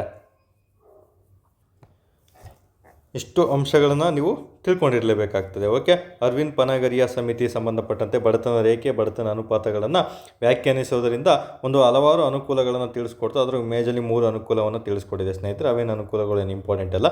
ಅರವಿಂದ್ ಪನಾಗರಿಯ ಸಮಿತಿ ಬಡತನ ರೇಖೆಗೆ ಸಂಬಂಧಪಟ್ಟಿರುವಂಥದ್ದು ಅಂತ ನೆನ್ಪಿಟ್ಕೊಂಡಿದ್ರೆ ಸಾಕಾಗ್ತದೆ. ಮತ್ತು ಇದು ತೆಂಡೂಲ್ಕರ್ ಮತ್ತು ರಂಗರಾಜನ್ ವರದಿ ಅಂತ ಇದಕ್ಕಿಂತ ಮುಂಚೆ ಹೇಳಿದ್ನಲ್ಲ, ಅವರೇ ವರದಿಗಳನ್ನು ಸಹ ಇದು ನೀಡ್ತಾ ಬರುತ್ತೆ, ಅದನ್ನೇ ಪಾಲಿಸ್ತಾ ಬರ್ಬೋದು ಅಂತ. ಓಕೆ, ನೆಕ್ಸ್ಟ್ ಬರೋದು ನಮಗೆ ತೆರಿಗೆ ಸುಧಾರಣಾ ಸಮಿತಿಗಳು. ಇಷ್ಟೊತ್ತೇನಾಯಿತು ನಮಗೆ ಹಣಕಾಸು ಮತ್ತು ಬ್ಯಾಂಕಿಂಗ್ ವಲಯ ಫಸ್ಟ್ ನಾನು ನಿಮಗೆ ತಿಳಿಸ್ಕೊಡ್ತಾ ಬಂದೆ. ಎರಡನೇದು ನಿಮಗೇನು ಬಡತನಕ್ಕೆ ಸಂಬಂಧಪಟ್ಟಿದ್ದನ್ನ ತಿಳಿಸ್ಕೊಡ್ತಾ ಬಂದೆ. ಈಗ ನಿಮಗೆ ಬರೋದು ತೆರಿಗೆಗೆ ಸಂಬಂಧಪಟ್ಟಂಥ ಪ್ರಮುಖ ಸುಧಾರಣೆಗಳು. ಸೊ ನೆಕ್ಸ್ಟ್ ನಮಗೆ ತೆರಿಗೆ ಸುಧಾರಣೆಯಲ್ಲಿ ಮೊದಲಿದು ರಾಜ ಚೆಲ್ಲಯ್ಯ ಸಮಿತಿ. ತುಂಬ ಬಾರಿ ಪ್ರಶ್ನೆ ಕೇಳಿದ್ದೇನೆ. ರಾಜ ಚೆಲ್ಲಯ್ಯ ಸಮಿತಿ 1990ರಲ್ಲಿ ರಚನೆ ಆಗ್ತಾ ಬರ್ತದೆ ಸ್ನೇಹಿತರೆ. ಇದೊಂದು ಟ್ಯಾಕ್ಸ್ ರಿಫಾರ್ಮ್ಸ್, ತೆರಿಗೆ ಸುಧಾರಣೆಗಳಿಗೆ ಸಂಬಂಧಪಟ್ಟಂತಹ ಒಂದು ಸಮಿತಿ ಆಗಿರ್ತದೆ. ಟ್ಯಾಕ್ಸ್ ರಿಫಾರ್ಮ್ಸ್ ಮತ್ತು ಸಿಂಪ್ಲಿಫಿಕೇಷನ್ ಬಗ್ಗೆ ಇದು ಮಾಹಿತಿಯನ್ನು ತಿಳಿಸ್ಕೊಡ್ತದೆ ಸ್ನೇಹಿತರೆ. ಸುಧಾರಣೆಗಳ ಬಗ್ಗೆ ಮಾಹಿತಿಗಳನ್ನು ತುಂಬ ಸಿಂಪಲ್ಲಾಗಿ ತಿಳಿಸ್ಕೊಡ್ತಾ ಬರ್ತದೆ, ನೆನಪಿಟ್ಕೋಬೇಕಾಗುತ್ತೆ. ಇಲ್ಲಿ ನೋಡಿ, ಭಾರತದಲ್ಲಿ ತೆರಿಗೆ ಸುಧಾರಣೆಗೆ ಸಂಬಂಧಪಟ್ಟಂತಹ ಒಂದು ಸಮಿತಿ ಆಗಿರ್ತದೆ. ನೆಕ್ಸ್ಟ್ ಬರೋದು ನಮಗೆ ವಿಜಯ್ ಕೇಳ್ಕರ್ ಸಮಿತಿ. ತುಂಬಾ ಇಂಪಾರ್ಟೆಂಟು. 2002ರಲ್ಲಿ ಇದು ರಚನೆ ಆಗ್ತಾ ಬರ್ತದೆ. ಇದು ನಮಗೆ ಡೈರೆಕ್ಟ್ ಆ್ಯಂಡ್ ಇಂಡೈರೆಕ್ಟ್, ನೇರ ಮತ್ತು ಪರೋಕ್ಷ ತೆರಿಗೆಗಳು ಅಂತ ನೀವೆಲ್ಲ ಓದಿರ್ತೀರ. Direct and indirect tax. ಇದನ್ನು ಅಷ್ಟೇ ನಿಮ್ಗೆ ಆಲ್ರೆಡಿ KA ಸ್ಪೆಷಲ್ ಹಂಡ್ರೆಡ್ ಟಾಪಿಕಲ್ಲಿ ಟ್ಯಾಕ್ಸಸ್ ಬಗ್ಗೆ ಮಾಹಿತಿಯನ್ನು ನೀಡಿದ ಸ್ನೇಹಿತರೆ. ಯಾವುದು ಡೈರೆಕ್ಟ್ ಟ್ಯಾಕ್ಸ್ ಆಗಿರ್ಬೋದು, ಯಾವುದು ನಮಗೆ ಇಂಡೈರೆಕ್ಟ್ ಟ್ಯಾಕ್ಸ್ ಆಗಿರ್ಬೋದು, ಯಾವುದು ಕೇಂದ್ರ ಸರ್ಕಾರ ಒಂದು ಕಲೆಕ್ಟ್ ಮಾಡಿಕೊಂಡು ಟ್ಯಾಕ್ಸ್ನ ರಾಜ್ಯ ಸರ್ಕಾರಕ್ಕೆ ವಿಧಿಸುತ್ತದೆ, ಯಾವುದು ಕಂಪ್ಲೀಟಾಗಿ ಕೇಂದ್ರ ಸರ್ಕಾರದೇ ಟ್ಯಾಕ್ಸ್ ಆಗಿದೆ, ಯಾವುದು ಕಂಪ್ಲೀಟಾಗಿ ರಾಜ್ಯ ಸರ್ಕಾರದೇ ಟ್ಯಾಕ್ಸ್ ಆಗಿರ್ತದೆ ಅಂತೆಲ್ಲ ಮಾಹಿತಿಯನ್ನು ನಿಮಗೆ KA ಡಿಪಾರ್ಟ್ಮೆಂಟ್ ಸ್ಪೆಷಲ್ ಹಂಡ್ರೆಡ್ ಟಾಪಿಕಲ್ಲಿ ನಾನು ನಿಮಗೆ ತಿಳಿಸ್ಕೊಟ್ಟಿದ್ದೀನಿ. ಅದನ್ನು ಸಹ ವೀಡಿಯೋಗಳನ್ನು ನೀವು ನೋಡ್ತಾ ಬರ್ಬೋದು ಸ್ನೇಹಿತರೆ. ಒಂದಕ್ಕೊಂದು ಇಂಟರ್ಲಿಂಕ್ ಇಟ್ಕೊಂಡು ಮಾಡ್ತಿರೋದೇ ಈ KA ಸ್ಪೆಷಲ್ ಹಂಡ್ರೆಡ್ ಟಾಪಿಕ್ ಆಗಿರ್ತದೆ. ಹಾಗಾಗಿ ಆ ವಿಡಿಯೋ ನೋಡಿದರೆ ಮಾತ್ರ ನಿಮಗೆ ಇಲ್ಲಿ ಅರ್ಥ ಆಗ್ತಾ ಬರ್ತದೆ ಸ್ನೇಹಿತರೆ, ನೆನಪಲ್ಲಿ ಇಟ್ಕೊಂಡಿರಲೇಬೇಕಾಗ್ತದೆ. ಸೊ ಇಲ್ಲಿ ನೇರ ತೆರಿಗೆಗೆ ಸಂಬಂಧಪಟ್ಟಂತೆ ಮತ್ತು ಪರೋಕ್ಷ ತೆರಿಗೆಗೆ ಸಂಬಂಧಪಟ್ಟಂತೆ ಸುಧಾರಣೆಗಳನ್ನು ತಿಳಿಸ್ಕೊಟ್ಟಿದ್ದೆ ವಿಜಯ್ ಕೇಳ್ಕರ್ ಸಮಿತಿ. ಮೋಸ್ಟ್ ಇಂಪಾರ್ಟೆಂಟ್, ತುಂಬಾ ಇಂಪಾರ್ಟೆಂಟ್. ಇವರು ಸಹ ಹಣಕಾಸು ಸಮಿತಿ ಅಧ್ಯಕ್ಷರು ಸಹ ಆಗಿರ್ತಾರೆ. ಹಾಗಾಗಿ ಹಣಕಾಸು ಆಯೋಗಗಳ ಬಗ್ಗೆ ವಿಡಿಯೋವನ್ನು ನೀಡಿದರೆ ತುಂಬಾ ಇಂಪಾರ್ಟೆಂಟ್ ಆಗಿರ್ತದೆ ಸ್ನೇಹಿತರೆ. ನಂತರ ಇದರಲ್ಲಿ ಕೆಲವೊಂದು ತುಂಬ ಇಂಪಾರ್ಟೆಂಟ್ ಏನಿಲ್ಲ, ಒಂದಿಬ್ಬರು ಬರ್ತಾರೆ. ಅವರ ಹೆಸರು ಒಂದು ಶೋಮ್ ಸಮಿತಿ ಅಂತ ಬರುತ್ತೆ. ಈ ಶೋಮ್ ಅವರ ಫುಲ್ ಹೆಸರು ಅಂತ ಕೇಳಿದರೆ ಒಂದು ಪಾರ್ಥಸಾರಥಿ ನೆನ್ಪಿಟ್ಕೊಳ್ಳಿ. ಪಾರ್ಥಸಾರಥಿ ಶೋಮ್ ಅಂತ ಒಬ್ಬರು ಬರ್ತಾರೆ. ಇವರು ಸಹ ಅಷ್ಟೇ ಒಂದು ಟ್ಯಾಕ್ಸ್ ಪಾಲಿಸಿ ಅಂದರೆ ನಮಗೆ ತೆರಿಗೆ ನೀತಿಗಳನ್ನು ಸಹ ಜಾರಿಗೆಯನ್ನು ತರ್ತಾ ಬರ್ತಾರೆ ಸ್ನೇಹಿತರೆ. ಅದರಲ್ಲೂ ಒಂದು ಗಹಾರ್ ಎಂಬ ತೆರಿಗೆ ನೀತಿಯನ್ನು ಸಹ ಇವರು ಜಾರಿಗೆ ತಂದಿರ್ತಾರೆ. ಎಕ್ಸಾಮಲ್ಲಿ ಏನು ಕೇಳಲ್ಲ, ನೆನ್ಪಿಟ್ಕೊಂಡಿದ್ರೆ ಸಾಕಾಗಿರ್ತದೆ. ನಂತರ ಬರೋದು ನಿಮಗೆಲ್ಲ ಸಹ ಗೊತ್ತಿರುವ ಹಾಗೆ ಒಂದು ಅರವಿಂದ್ ಸುಬ್ರಹ್ಮಣ್ಯಂ ಅಂತ ಒಬ್ಬರು ಬರ್ತಾರೆ. ಅರವಿಂದ್ ಸುಬ್ರಹ್ಮಣ್ಯಂ ನೆನ್ಪಿಟ್ಕೊಳ್ಳಿ. ಅರವಿಂದ್ ಸುಬ್ರಹ್ಮಣ್ಯಂ ಅಂತ ಒಬ್ಬ ವ್ಯಕ್ತಿ ಬರ್ತಾರೆ. ಸೊ ಇಲ್ಲಿ ನಮಗೆ ಇವರೊಂದು GST ಬಗ್ಗೆ, GST ರೆವಿನ್ಯೂ ನ್ಯೂಟ್ರಲ್ ರೇಟ್ ಅಂದರೆ GSTಗೆ ಸಂಬಂಧಿಸಿದಂಥ ಸಮಿತಿ ಅರವಿಂದ್ ಸುಬ್ರಹ್ಮಣ್ಯಂ ಸಮಿತಿ ಆಗಿರ್ತದೆ ಸ್ನೇಹಿತರೆ. ಎಕ್ಸಾಮ್ ದೃಷ್ಟಿಯಿಂದ ಇಂಪಾರ್ಟೆಂಟ್ ಆಗ್ತದೆ. ಓಕೆ, ನಮಗೆ RNR ಎಂಬ ಪದ್ಧತಿ ಬರುತ್ತೆ. ಸೊ ರೆವಿನ್ಯೂ ನ್ಯೂಟ್ರಲ್ ರೇಟ್ ಅಂತ ಕರಿತೀವಿ. ಎಕ್ಸಾಂಪಲ್ ಎಂದು ಪ್ರಶ್ನೆ ಕೇಳಿಲ್ಲ, ಕೇಳ್ಬೋದು. ರೆವಿನ್ಯೂ ನ್ಯೂಟ್ರಲ್ ರೇಟ್ ಅಂತ ಕರಿತೀವಿ, RM ಅಂತ. ಮತ್ತು ಒಂದು GSTಗೆ ಸಂಬಂಧಪಟ್ಟಂತೆ ಸಹ ಇದು ಈ ಒಂದು ರೆವಿನ್ಯೂ ನ್ಯೂಟ್ರಲ್ ರೇಟ್ ಸಿಸ್ಟಮನ್ನು GSTಗೆ ಸಂಬಂಧಪಟ್ಟಂತೆ ಜಾರಿಯನ್ನು ತರ್ತಾರೆ ಸ್ನೇಹಿತರೆ. ಅರವಿಂದ್ ಸುಬ್ರಹ್ಮಣ್ಯಂ ಸಮಿತಿ ಆಗಿರ್ತದೆ, ನೆನ್ಪಿಟ್ಕೊಳ್ಳಿ. 2015ರಲ್ಲಿ ಇದು ರಚನೆ ಆಗಿರ್ತದೆ ಸ್ನೇಹಿತರೆ. ಇನ್ನು ಶೋಮ್ ಸಮಿತಿ ಅಂತ ಹೇಳಿದ್ನಲ್ಲ, ಇದು 2012ರಲ್ಲಿ ರಚನೆ ಆಗಿರ್ತದೆ. ಇದನ್ನು ಸಹ ಇಂಪಾರ್ಟೆಂಟ್ ಆಗಿರ್ತದೆ. ನಿಮ್ಮ ಕಾಲಾನುಕ್ರಮವಾಗಿ ಕೇಳಿದರೆ ಮೊದಲು ರಾಜ ಚೆಲ್ಲಯ್ಯ, ಎರಡನೇದು ವಿಜಯ್ ಕೇಳ್ಕರ್, ಮೂರನೇದು ಪಾರ್ಥ ಸಾರಥಿ, ನಾಲ್ಕನೇದು ಅರವಿಂದ್ ಸುಬ್ರಹ್ಮಣ್ಯಂ ಸಮಿತಿ ಆಗಿರ್ತದೆ. ಮೋಸ್ಟ್ ಇಂಪಾರ್ಟೆಂಟ್ ಸಮಿತಿಗಳು ಸ್ನೇಹಿತರೆ. ನೆಕ್ಸ್ಟ್ ಬರೋದು ನಮಗೆ ಕೃಷಿ ಮತ್ತು ಗ್ರಾಮೀಣ ಆರ್ಥಿಕ ಸಮಿತಿಗಳಾಗಿರ್ತದೆ. ಈಗ ಆಲ್ರೆಡಿ 3 ಬಗ್ಗೆ ತಿಳಿಸ್ಕೊಟ್ಟಿದ್ದು, 4ನೇದಾಗಿರ್ತದೆ. ಕೃಷಿ ಮತ್ತು ಗ್ರಾಮೀಣ ಆರ್ಥಿಕಕ್ಕೆ ಸಂಬಂಧಪಟ್ಟಂತೆ ಹಲವಾರು ಸಮಿತಿಗಳಿದ್ದಾವೆ, ಅವುಗಳ ಬಗ್ಗೆ ಮಾಹಿತಿಯನ್ನು ನೋಡ್ತಾ ಬರೋಣ. ಸೊ ತುಂಬ ಬಾರಿ ಎಕ್ಸಾಂಪಲ್ ಪ್ರಶ್ನೆ ಕೇಳಿರೋದು MS ಸ್ವಾಮಿನಾಥನ್ ಸಮಿತಿ ಹಸಿರು ಕ್ರಾಂತಿಯ ಪಿತಾಮಹ ಅಂತ ನಾವು ಯಾರನ್ನು ಕರಿತೀವಿ ಅಂತ ಪ್ರಶ್ನೆ ಕೇಳ್ತೇನೆ. ಹಸಿರು ಕ್ರಾಂತಿಯ ಪಿತಾಮಹ MS ಸ್ವಾಮಿನಾಥನ್ ಆಗಿರ್ತಾನೆ ಸ್ನೇಹಿತರೆ. ಹಸಿರು ಕ್ರಾಂತಿಯ ಬಗ್ಗೆ ಕಂಪ್ಲೀಟ್ ಮಾಹಿತಿಯನ್ನು ನೋಡ್ಕೊಳ್ಳಿ. ಎಷ್ಟರಲ್ಲಿ ಸ್ಥಾಪನೆ, ಎಷ್ಟರಲ್ಲಿ ಜಾರಿಗೆ ಬಂತು, ಅದರಲ್ಲಿ ಏನೆಲ್ಲ ಬೆಳೆಗಳು ಮೊದಲು ಇಂಟ್ರೊಡ್ಯೂಸ್ ಮಾಡಲಾಯಿತು, ಅದು ಅತಿ ಹೆಚ್ಚಾಗಿ ಎಲ್ಲಿ ಒಂದು ಪ್ರಭಾವವನ್ನು ಬೀರ್ತು ಅಂತ ಹೇಳ್ಬಿಟ್ಟು ಕ್ರಾಂತಿಗಳು ಅಂತ ಒಂದು ಟಾಪಿಕ್ ಬರುತ್ತೆ. ಹಸಿರು ಕ್ರಾಂತಿ, ಕೆಂಪು ಕ್ರಾಂತಿ, ದುಂಡು ಕ್ರಾಂತಿ, ಓಕೆ, ಬೂದು ಕ್ರಾಂತಿ, ಅವೆಲ್ಲ ಬಗ್ಗೆ ಪದೇ ಪದೇ PCPSC ಪ್ರಶ್ನೆಗಳನ್ನು ಕೇಳ್ತಾ ಬಂದಿದ್ದಾರೆ. KPSC ಸಹ ಕೇಳ್ತಾ ಬರ್ತಾನೆ. ಹಾಗಾಗಿ ಅವಳ ಬಗ್ಗೆ ಮಾಹಿತಿಯನ್ನು ತಿಳ್ಕೊಂಡಿರ್ಬೇಕು. ಇದು ಸಮಿತಿಗೆ ಸಂಬಂಧಪಟ್ಟಂತೆ ಜಸ್ಟ್ ನಾನು ಮಾಹಿತಿಯನ್ನು ನೀಡ್ತಾ ಬರ್ತೀನಿ. ಇಲ್ಲಿ ರಾಷ್ಟ್ರೀಯ ರೈತರ ಆಯೋಗಕ್ಕೆ ಒಂದು ಶಿಫಾರಸನ್ನು ಮಾಡಿದಂತಹ ಒಂದು ಕೃಷಿ ಸಮಿತಿ ಯಾವುದು ಅಥವಾ ಅಗ್ರಿಕಲ್ಚರ್ಗೆ ಸಂಬಂಧಪಟ್ಟಂಥ ಸಮಿತಿ ಯಾವುದು ಅಂತ ಕೇಳ್ತಾನೆ. MS ಸ್ವಾಮಿನಾಥನ್ ಸಮಿತಿ 2004ರಲ್ಲಿ ಇದು ಜಾರಿಗೆ ಬರ್ತದೆ ಸ್ನೇಹಿತರೆ. ಅದರ ಶಿಫಾರಸನ್ನು ಮಾಡಿರ್ತದೆ ಯಾವುದು, MS ಸ್ವಾಮಿನಾಥನ್ ಸಮಿತಿ, ನೆನ್ಪಿಟ್ಕೊಳ್ಳಿ. ಇದು ಒಂದು MSP ವೆಚ್ಚ ಪ್ಲಸ್ 50% ಪ್ರಾಫಿಟನ್ನು ಅದೊಂದು ಕಾಸ್ಟ್ ಆಫ್ ಪ್ರೊಡಕ್ಷನಿಗೆ ಒಂದು ಕಾಸ್ಟ್ ಆಫ್ ಪ್ರೊಡಕ್ಷನ್ಗೆ ಮತ್ತು ಅದನ್ನು ಮಾಹಿತಿಯನ್ನು 50% ನೀಡಿ 50%ಅನ್ನು ರೈತರಿಗೆ ಕೊಡಬೇಕಂತ ಹೇಳ್ಬಿಟ್ಟು ತಿಳಿಸ್ತಾ ಬರುತ್ತೆ. MSP ಅಂತ ಫುಲ್ ಫಾರ್ಮ್ ನಿಮಗೆ ಕೇಳ್ತಾನೆ, ಮಾರ್ಜಿನಿಂಗ್ ಸ್ಟ್ಯಾಂಡಿಂಗ್ ಫೆಸಿಲಿಟಿ. ನಾನು ಹೇಳಿದ್ದು ನಿಮಗೆ MSF, ಮಾರ್ಜಿಂಗ್ ಸ್ಟ್ಯಾಂಡಿಂಗ್ ಫೆಸಿಲಿಟಿ ಅಂತ ನಿಮಗೆ ಎಕನಾಮಿಕ್ಸಲ್ಲಿ ಒಂದು RBI ಸಂದರ್ಭದಲ್ಲಿ ಬರ್ತದೆ. ಮಾರ್ಜಿಂಗ್ ಸ್ಟ್ಯಾಂಡಿಂಗ್ ಫೆಸಿಲಿಟಿ ಅಂತ ಇದ್ರೂ ಬೇರೆ ಅರ್ಥ. ಇಲ್ಲಿ MSP ಅಂದರೆ ನಿಮಗೆ ಏನಂತ ತಿಳಿಸ್ಕೊಡುತ್ತೆ. ಎಕ್ಸಾಂಪಲ್ ಕೇಳ್ಬೋದು, ಯಾಕಂದರೆ ರೈತರು ಇತ್ತೀಚೆಗೆ ಸುದ್ದಿಯಲ್ಲಿದೆ, ಹಲವಾರು ಯೋಜನೆಗಳನ್ನು ಅವರಿಗೆ ಜಾರಿಗೆ ತರಲಾಗಿದೆ. ಸೊ ನಮಗೆ MSP ಅಂದರೆ ಕನಿಷ್ಠ ಬೆಂಬಲ ಬೆಲೆ ಅಂತ ಕರಿತೀವಿ, ಮಿನಿಮಮ್ ಸಪೋರ್ಟ್ ಪ್ರೈಸ್. ಓಕೆ, ತಿಳ್ಕೊಂಡಿರ್ಬೇಕು, ನಾವೆಲ್ಲ ರೈತರು ಮಕ್ಕಳಾಗಿರ್ತೀವಿ ಸ್ನೇಹಿತರು. ಓಕೆ, ಮಿನಿಮಮ್ ಸಪೋರ್ಟ್ ಪ್ರೈಸ್, ಕನಿಷ್ಠ ಬೆಂಬಲ ಬೆಲೆ ಅಂತ ನಾವು ಕನ್ನಡದಲ್ಲಿ ಕರಿತಾ ಬರ್ತೀವಿ. ಈಗೇನು ನಮಗೆ ಒಂದು ಮಾರುಕಟ್ಟೆಯಲ್ಲಿ ಸಡನ್ನಾಗಿ ಈಗ ಟೊಮೊಟೊ ರೇಟು ಜಾಸ್ತಿ ಇರುತ್ತೆ. ಟೊಮೊಟೊ ರೇಟು ಜಾಸ್ತಿ ಪದೇ ಒಂದು ಸಲ ಲೆಕ್ಕಕ್ಕಿಲ್ಲದ ಬಾರಿ ಟೊಮೊಟೊ ರೇಟು ಅತಿ ಹೆಚ್ಚಾಗಿ ಹೋಗಿರುತ್ತೆ. ಸಡನ್ನಾಗಿ ಕಡಿಮೆ ಆಗಿಬಿಡುತ್ತೆ, ಕುಸಿದ್ಬಿಡುತ್ತೆ. ಎಷ್ಟೋ ಜನ ರೈತರು ಟೊಮೊಟೊವನ್ನು ಮಾರೋಕ್ಕಾಗದೆ ಕಡಿಮೆ ರೇಟ್ ಅಂತ ಹೇಳ್ಬಿಟ್ಟು ಹೊಲದಲ್ಲೇ ಅದನ್ನು ರೋಡ್ ಸೈಡಲ್ಲೇ ಬಿಸಾಕಿ ಹೋಗಿರುತ್ತೆ. ನಾವು ಸಹ ನಮ್ಮ ಊರಲ್ಲಿ ಗಮನಿಸಿರ್ತೀವಿ ಸ್ನೇಹಿತರೆ. ಇದೇನಾದರೂ ಬೆಲೆ ಟೊಮೊಟೊ ಸಡನ್ನಾಗಿ ಹಠಾತ್ ಕುಸಿತ ಆಯ್ತಂದರೆ ಆ ಬೆಳೆಗಳನ್ನು ಖರೀದಿಸಲು ಈಗ ಫಾರ್ ಎಕ್ಸಾಂಪಲ್ ಕಡಿಮೆ ಆಗಿರುತ್ತೆ, ಕೆಲವೊಂದು ಕಡೆ ಜಾಸ್ತಿ ಇರುತ್ತೆ. ಆಗ ರೈತರಿಗೆ ಅದೇನು ಪ್ರಾಬ್ಲಮ್ ಆಗಬಾರ್ದು ಅಂತ ಹೇಳ್ಬಿಟ್ಟು ಭಾರತ ಸರ್ಕಾರ ಒಂದು ಕನಿಷ್ಠ ಬೆಲೆ ಇಷ್ಟಾದರೂ ಕೊಡಬೇಕಪ್ಪ ಅಂತ ಅವರಿಗೆ ನಿರ್ಧಾರ ಮಾಡುತ್ತೆ ಸ್ನೇಹಿತರೆ. ಅದನ್ನೇ MSP ಅಂತ ನಾವು ಕರಿತಾ ಬರ್ತೀವಿ, ನೆನ್ಪಿಟ್ಕೊಳ್ಳಿ. ಕನಿಷ್ಠ ಬೆಂಬಲ ನೀತಿ ಅಂತ. ಅದನ್ನು ಸಹ ಎಕ್ಸಾಮ್ ದೃಷ್ಟಿಯಿಂದ ತುಂಬಾ ಇಂಪಾರ್ಟೆಂಟ್ ಆಗಿರುವಂಥದ್ದು ಸ್ನೇಹಿತರೆ. ಸೊ ಈ ಥರನೂ ಸಹ ನೀವು ಓದಿರಲೇಬೇಕಾಗುತ್ತೆ. ಸೊ ನಮಗೆ ಮೊದಲನೇದೇನು MS ಸ್ವಾಮಿನಾಥನ್ ಸಮಿತಿ 2004, ಅವ್ರ ಬಗ್ಗೆ ಹಸಿರು ಕ್ರಾಂತಿಯನ್ನು ನೀವು ಕಂಪ್ಲೀಟಾಗಿ ಓದ್ಕೊಂಡಿರ್ಬೇಕು ಸ್ನೇಹಿತರೆ. ನೆಕ್ಸ್ಟ್ ಬರೋದು ನಮಗೆ ಅಶೋಕ್ ದಳವಾಯಿ ಸಮಿತಿ, ಕೇಳಿರುವಂತಹ ಪ್ರಶ್ನೆ. ಇದನ್ನು ಸಹ ಅಷ್ಟೇ, ರೈತರ ಆದಾಯವನ್ನು ದ್ವಿಗುಣಗೊಳಿಸುವುದು ತುಂಬಾ ಇಂಪಾರ್ಟೆಂಟು. ಎಲ್ಲರನ್ನ ಓದಿರಿ. 2027ರಲ್ಲಿ ರೈತರ ಆದಾಯವನ್ನು ದ್ವಿಗುಣಗೊಳಿಸಬೇಕಂತ ಹೇಳ್ಬಿಟ್ಟು ಟಾರ್ಗೆಟ್ ಎಲ್ಲ ಇಟ್ಕೊಂಡಿದ್ರು.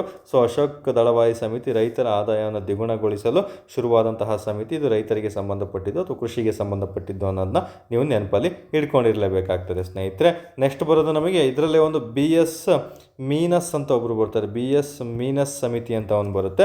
ಇವರು ಅಷ್ಟೇ ಕೃಷಿ ಬೆಲೆ ನೀತಿ ಮತ್ತು ಸಾಗುವಳಿ ವೆಚ್ಚದ ಬಗ್ಗೆ, ಅಂದರೆ ಇದು ಕಂಪ್ಲೀಟ್ ಕೃಷಿಗೆ ಸಂಬಂಧಪಟ್ಟಿರುವಂಥದ್ದನ್ನ ನೆನ್ಪಿಟ್ಕೋಬೇಕಾಗುತ್ತೆ. ಇನ್ನೊಬ್ಬರು ಬರ್ತಾರೆ LK ಜಹಾ ಕಮಿಟಿ ಅಂತ ಬರುತ್ತೆ. ಇದನ್ನು ಸಹ ಅಷ್ಟೇ ಸ್ನೇಹಿತರೆ, ಇದನ್ನು ಸಹ ಕೃಷಿ ಬೆಲೆ ನೀತಿಗೆ ಒಂದು ಕೃಷಿ ಬೆಲೆ ಆಯೋಗವನ್ನು ರಚನೆ ಮಾಡಬೇಕಂತ ಹೇಳ್ತಾರೆ. ಕೃಷಿ ಬೆಲೆ ನೀತಿಗೆ ಒಂದು ಕೃಷಿ ಬೆಲೆ ಆಯೋಗವನ್ನು ರಚನೆ ಮಾಡಬೇಕಂತ ಹೇಳ್ತಾರೆ. ಜಸ್ಟ್ ಕೃಷಿ ಆಯೋಗ ಅಂತ ನೆನ್ಪಿಟ್ಕೊಳ್ಳಿ. LK ಜಹಾ ಸಮಿತಿ ಆಗಿರ್ತಾರೆ ಸ್ನೇಹಿತರೆ. ಎಕ್ಸಾಮಲ್ಲಿ ತುಂಬಾ ಇಂಪಾರ್ಟೆಂಟು.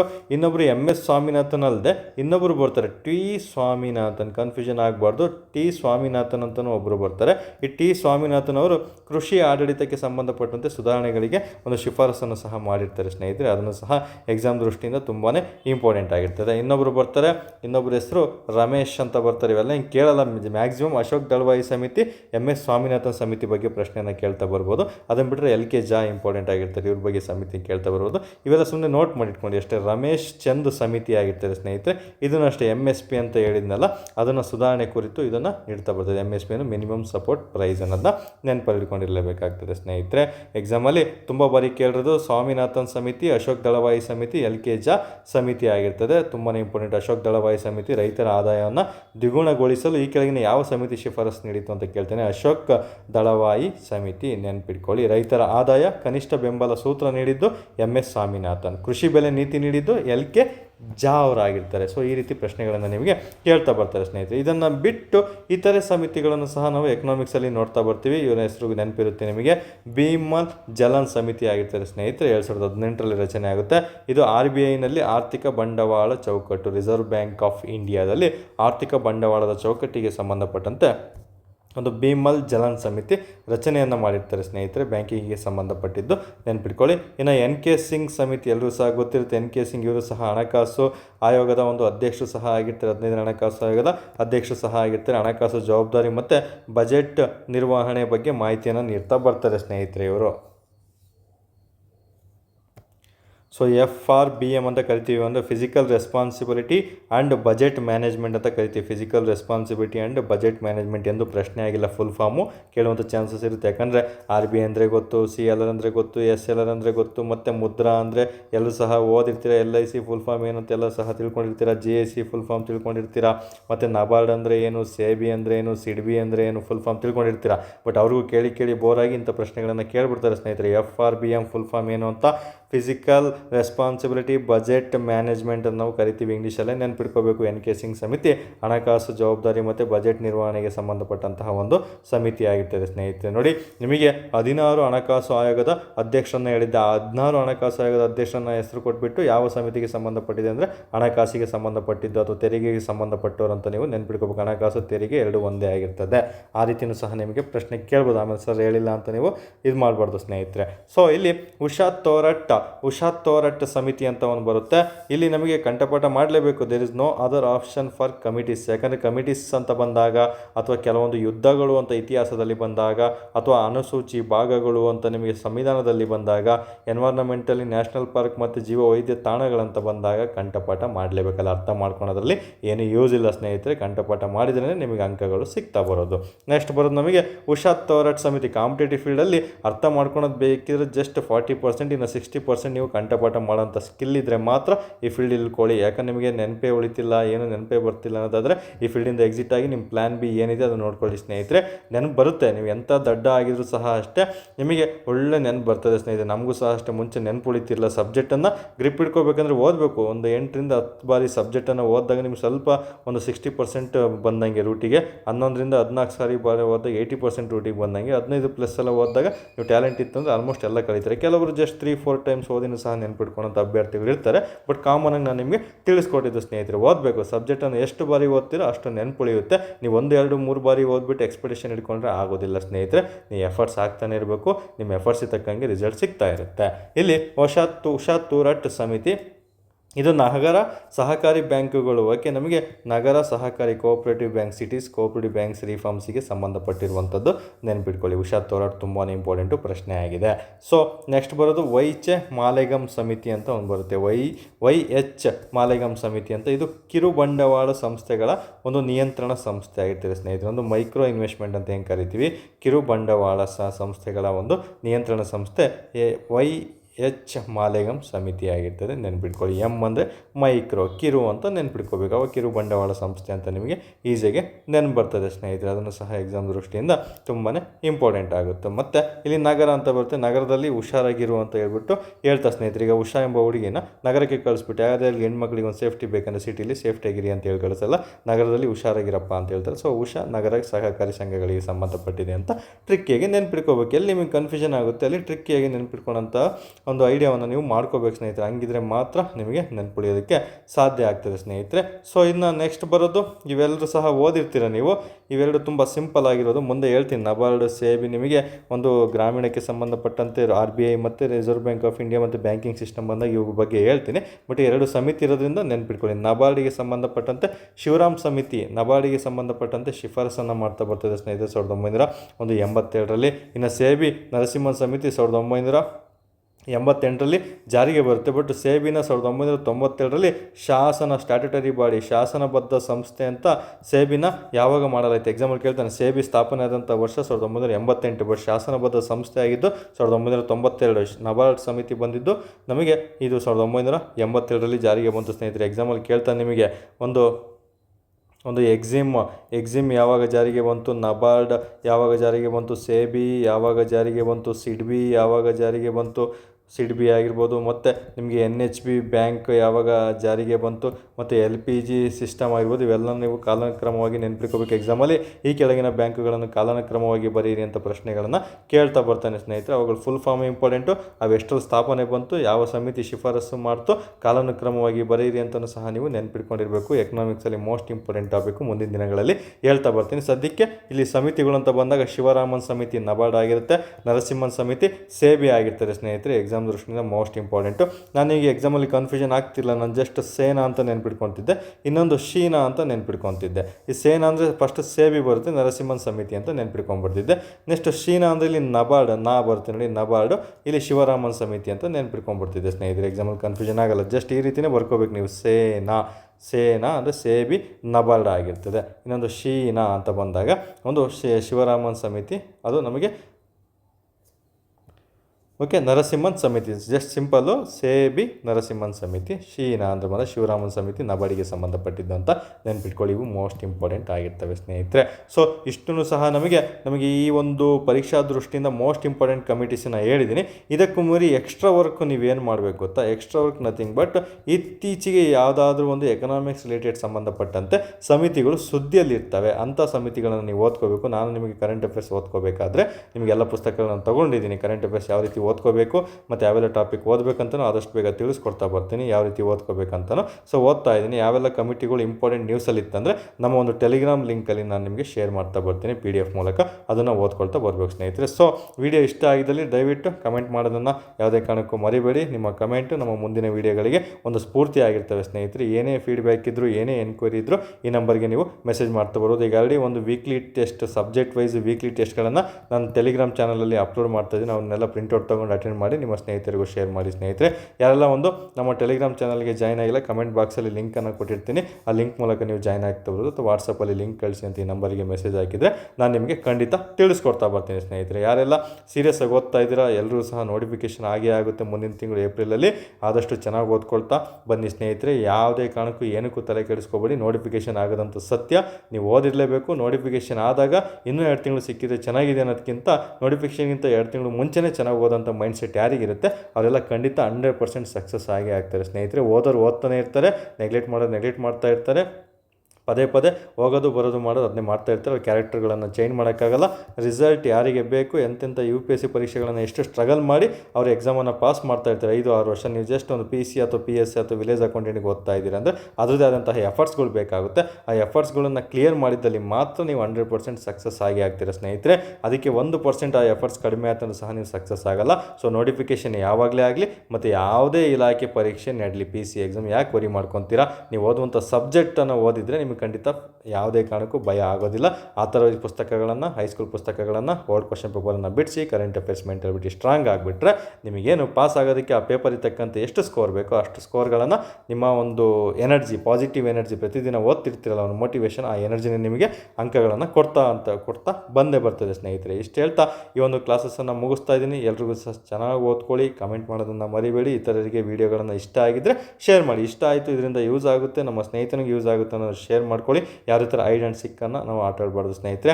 ಈ ಒಂದು ಕಾಂಪಿಟೇಟಿವ್ ಫೀಲ್ಡಲ್ಲಿ ಓಪನ್ ಕಾಂಪಿಟೇಷನ್ ಇರೋದ್ರಿಂದ ಎಲ್ಲರೂ ಒಂದಲ್ಲ ಒಂದು ರೀತಿಯಲ್ಲಿ ಓದ್ತಾ ಇರ್ತಾರೆ. ಸೊ ನೀವು ಅದೇ ರೀತಿಯೇ ಚೆನ್ನಾಗಿ ಓದ್ಕೊಳ್ತಾ ಸಕ್ಸಸ್ ಆಗಬೇಕು. ನನ್ನ ಅಭ್ಯರ್ಥಿಗಳು ಎಲ್ಲರೂ ಸಹ 499+1ನಲ್ಲಿ ನೀವು ಇರಬೇಕು ಅಂತ ಕೇಳ್ಕೊಳ್ತಾ ಈ ಒಂದು ವಿಡಿಯೋ ಮುಗಿಸ್ತಾ ಇದ್ದೀನಿ. ಎಲ್ಲರೂ ಸಹ ಶುಭವಾಗಲಿ. ಧನ್ಯವಾದಗಳು.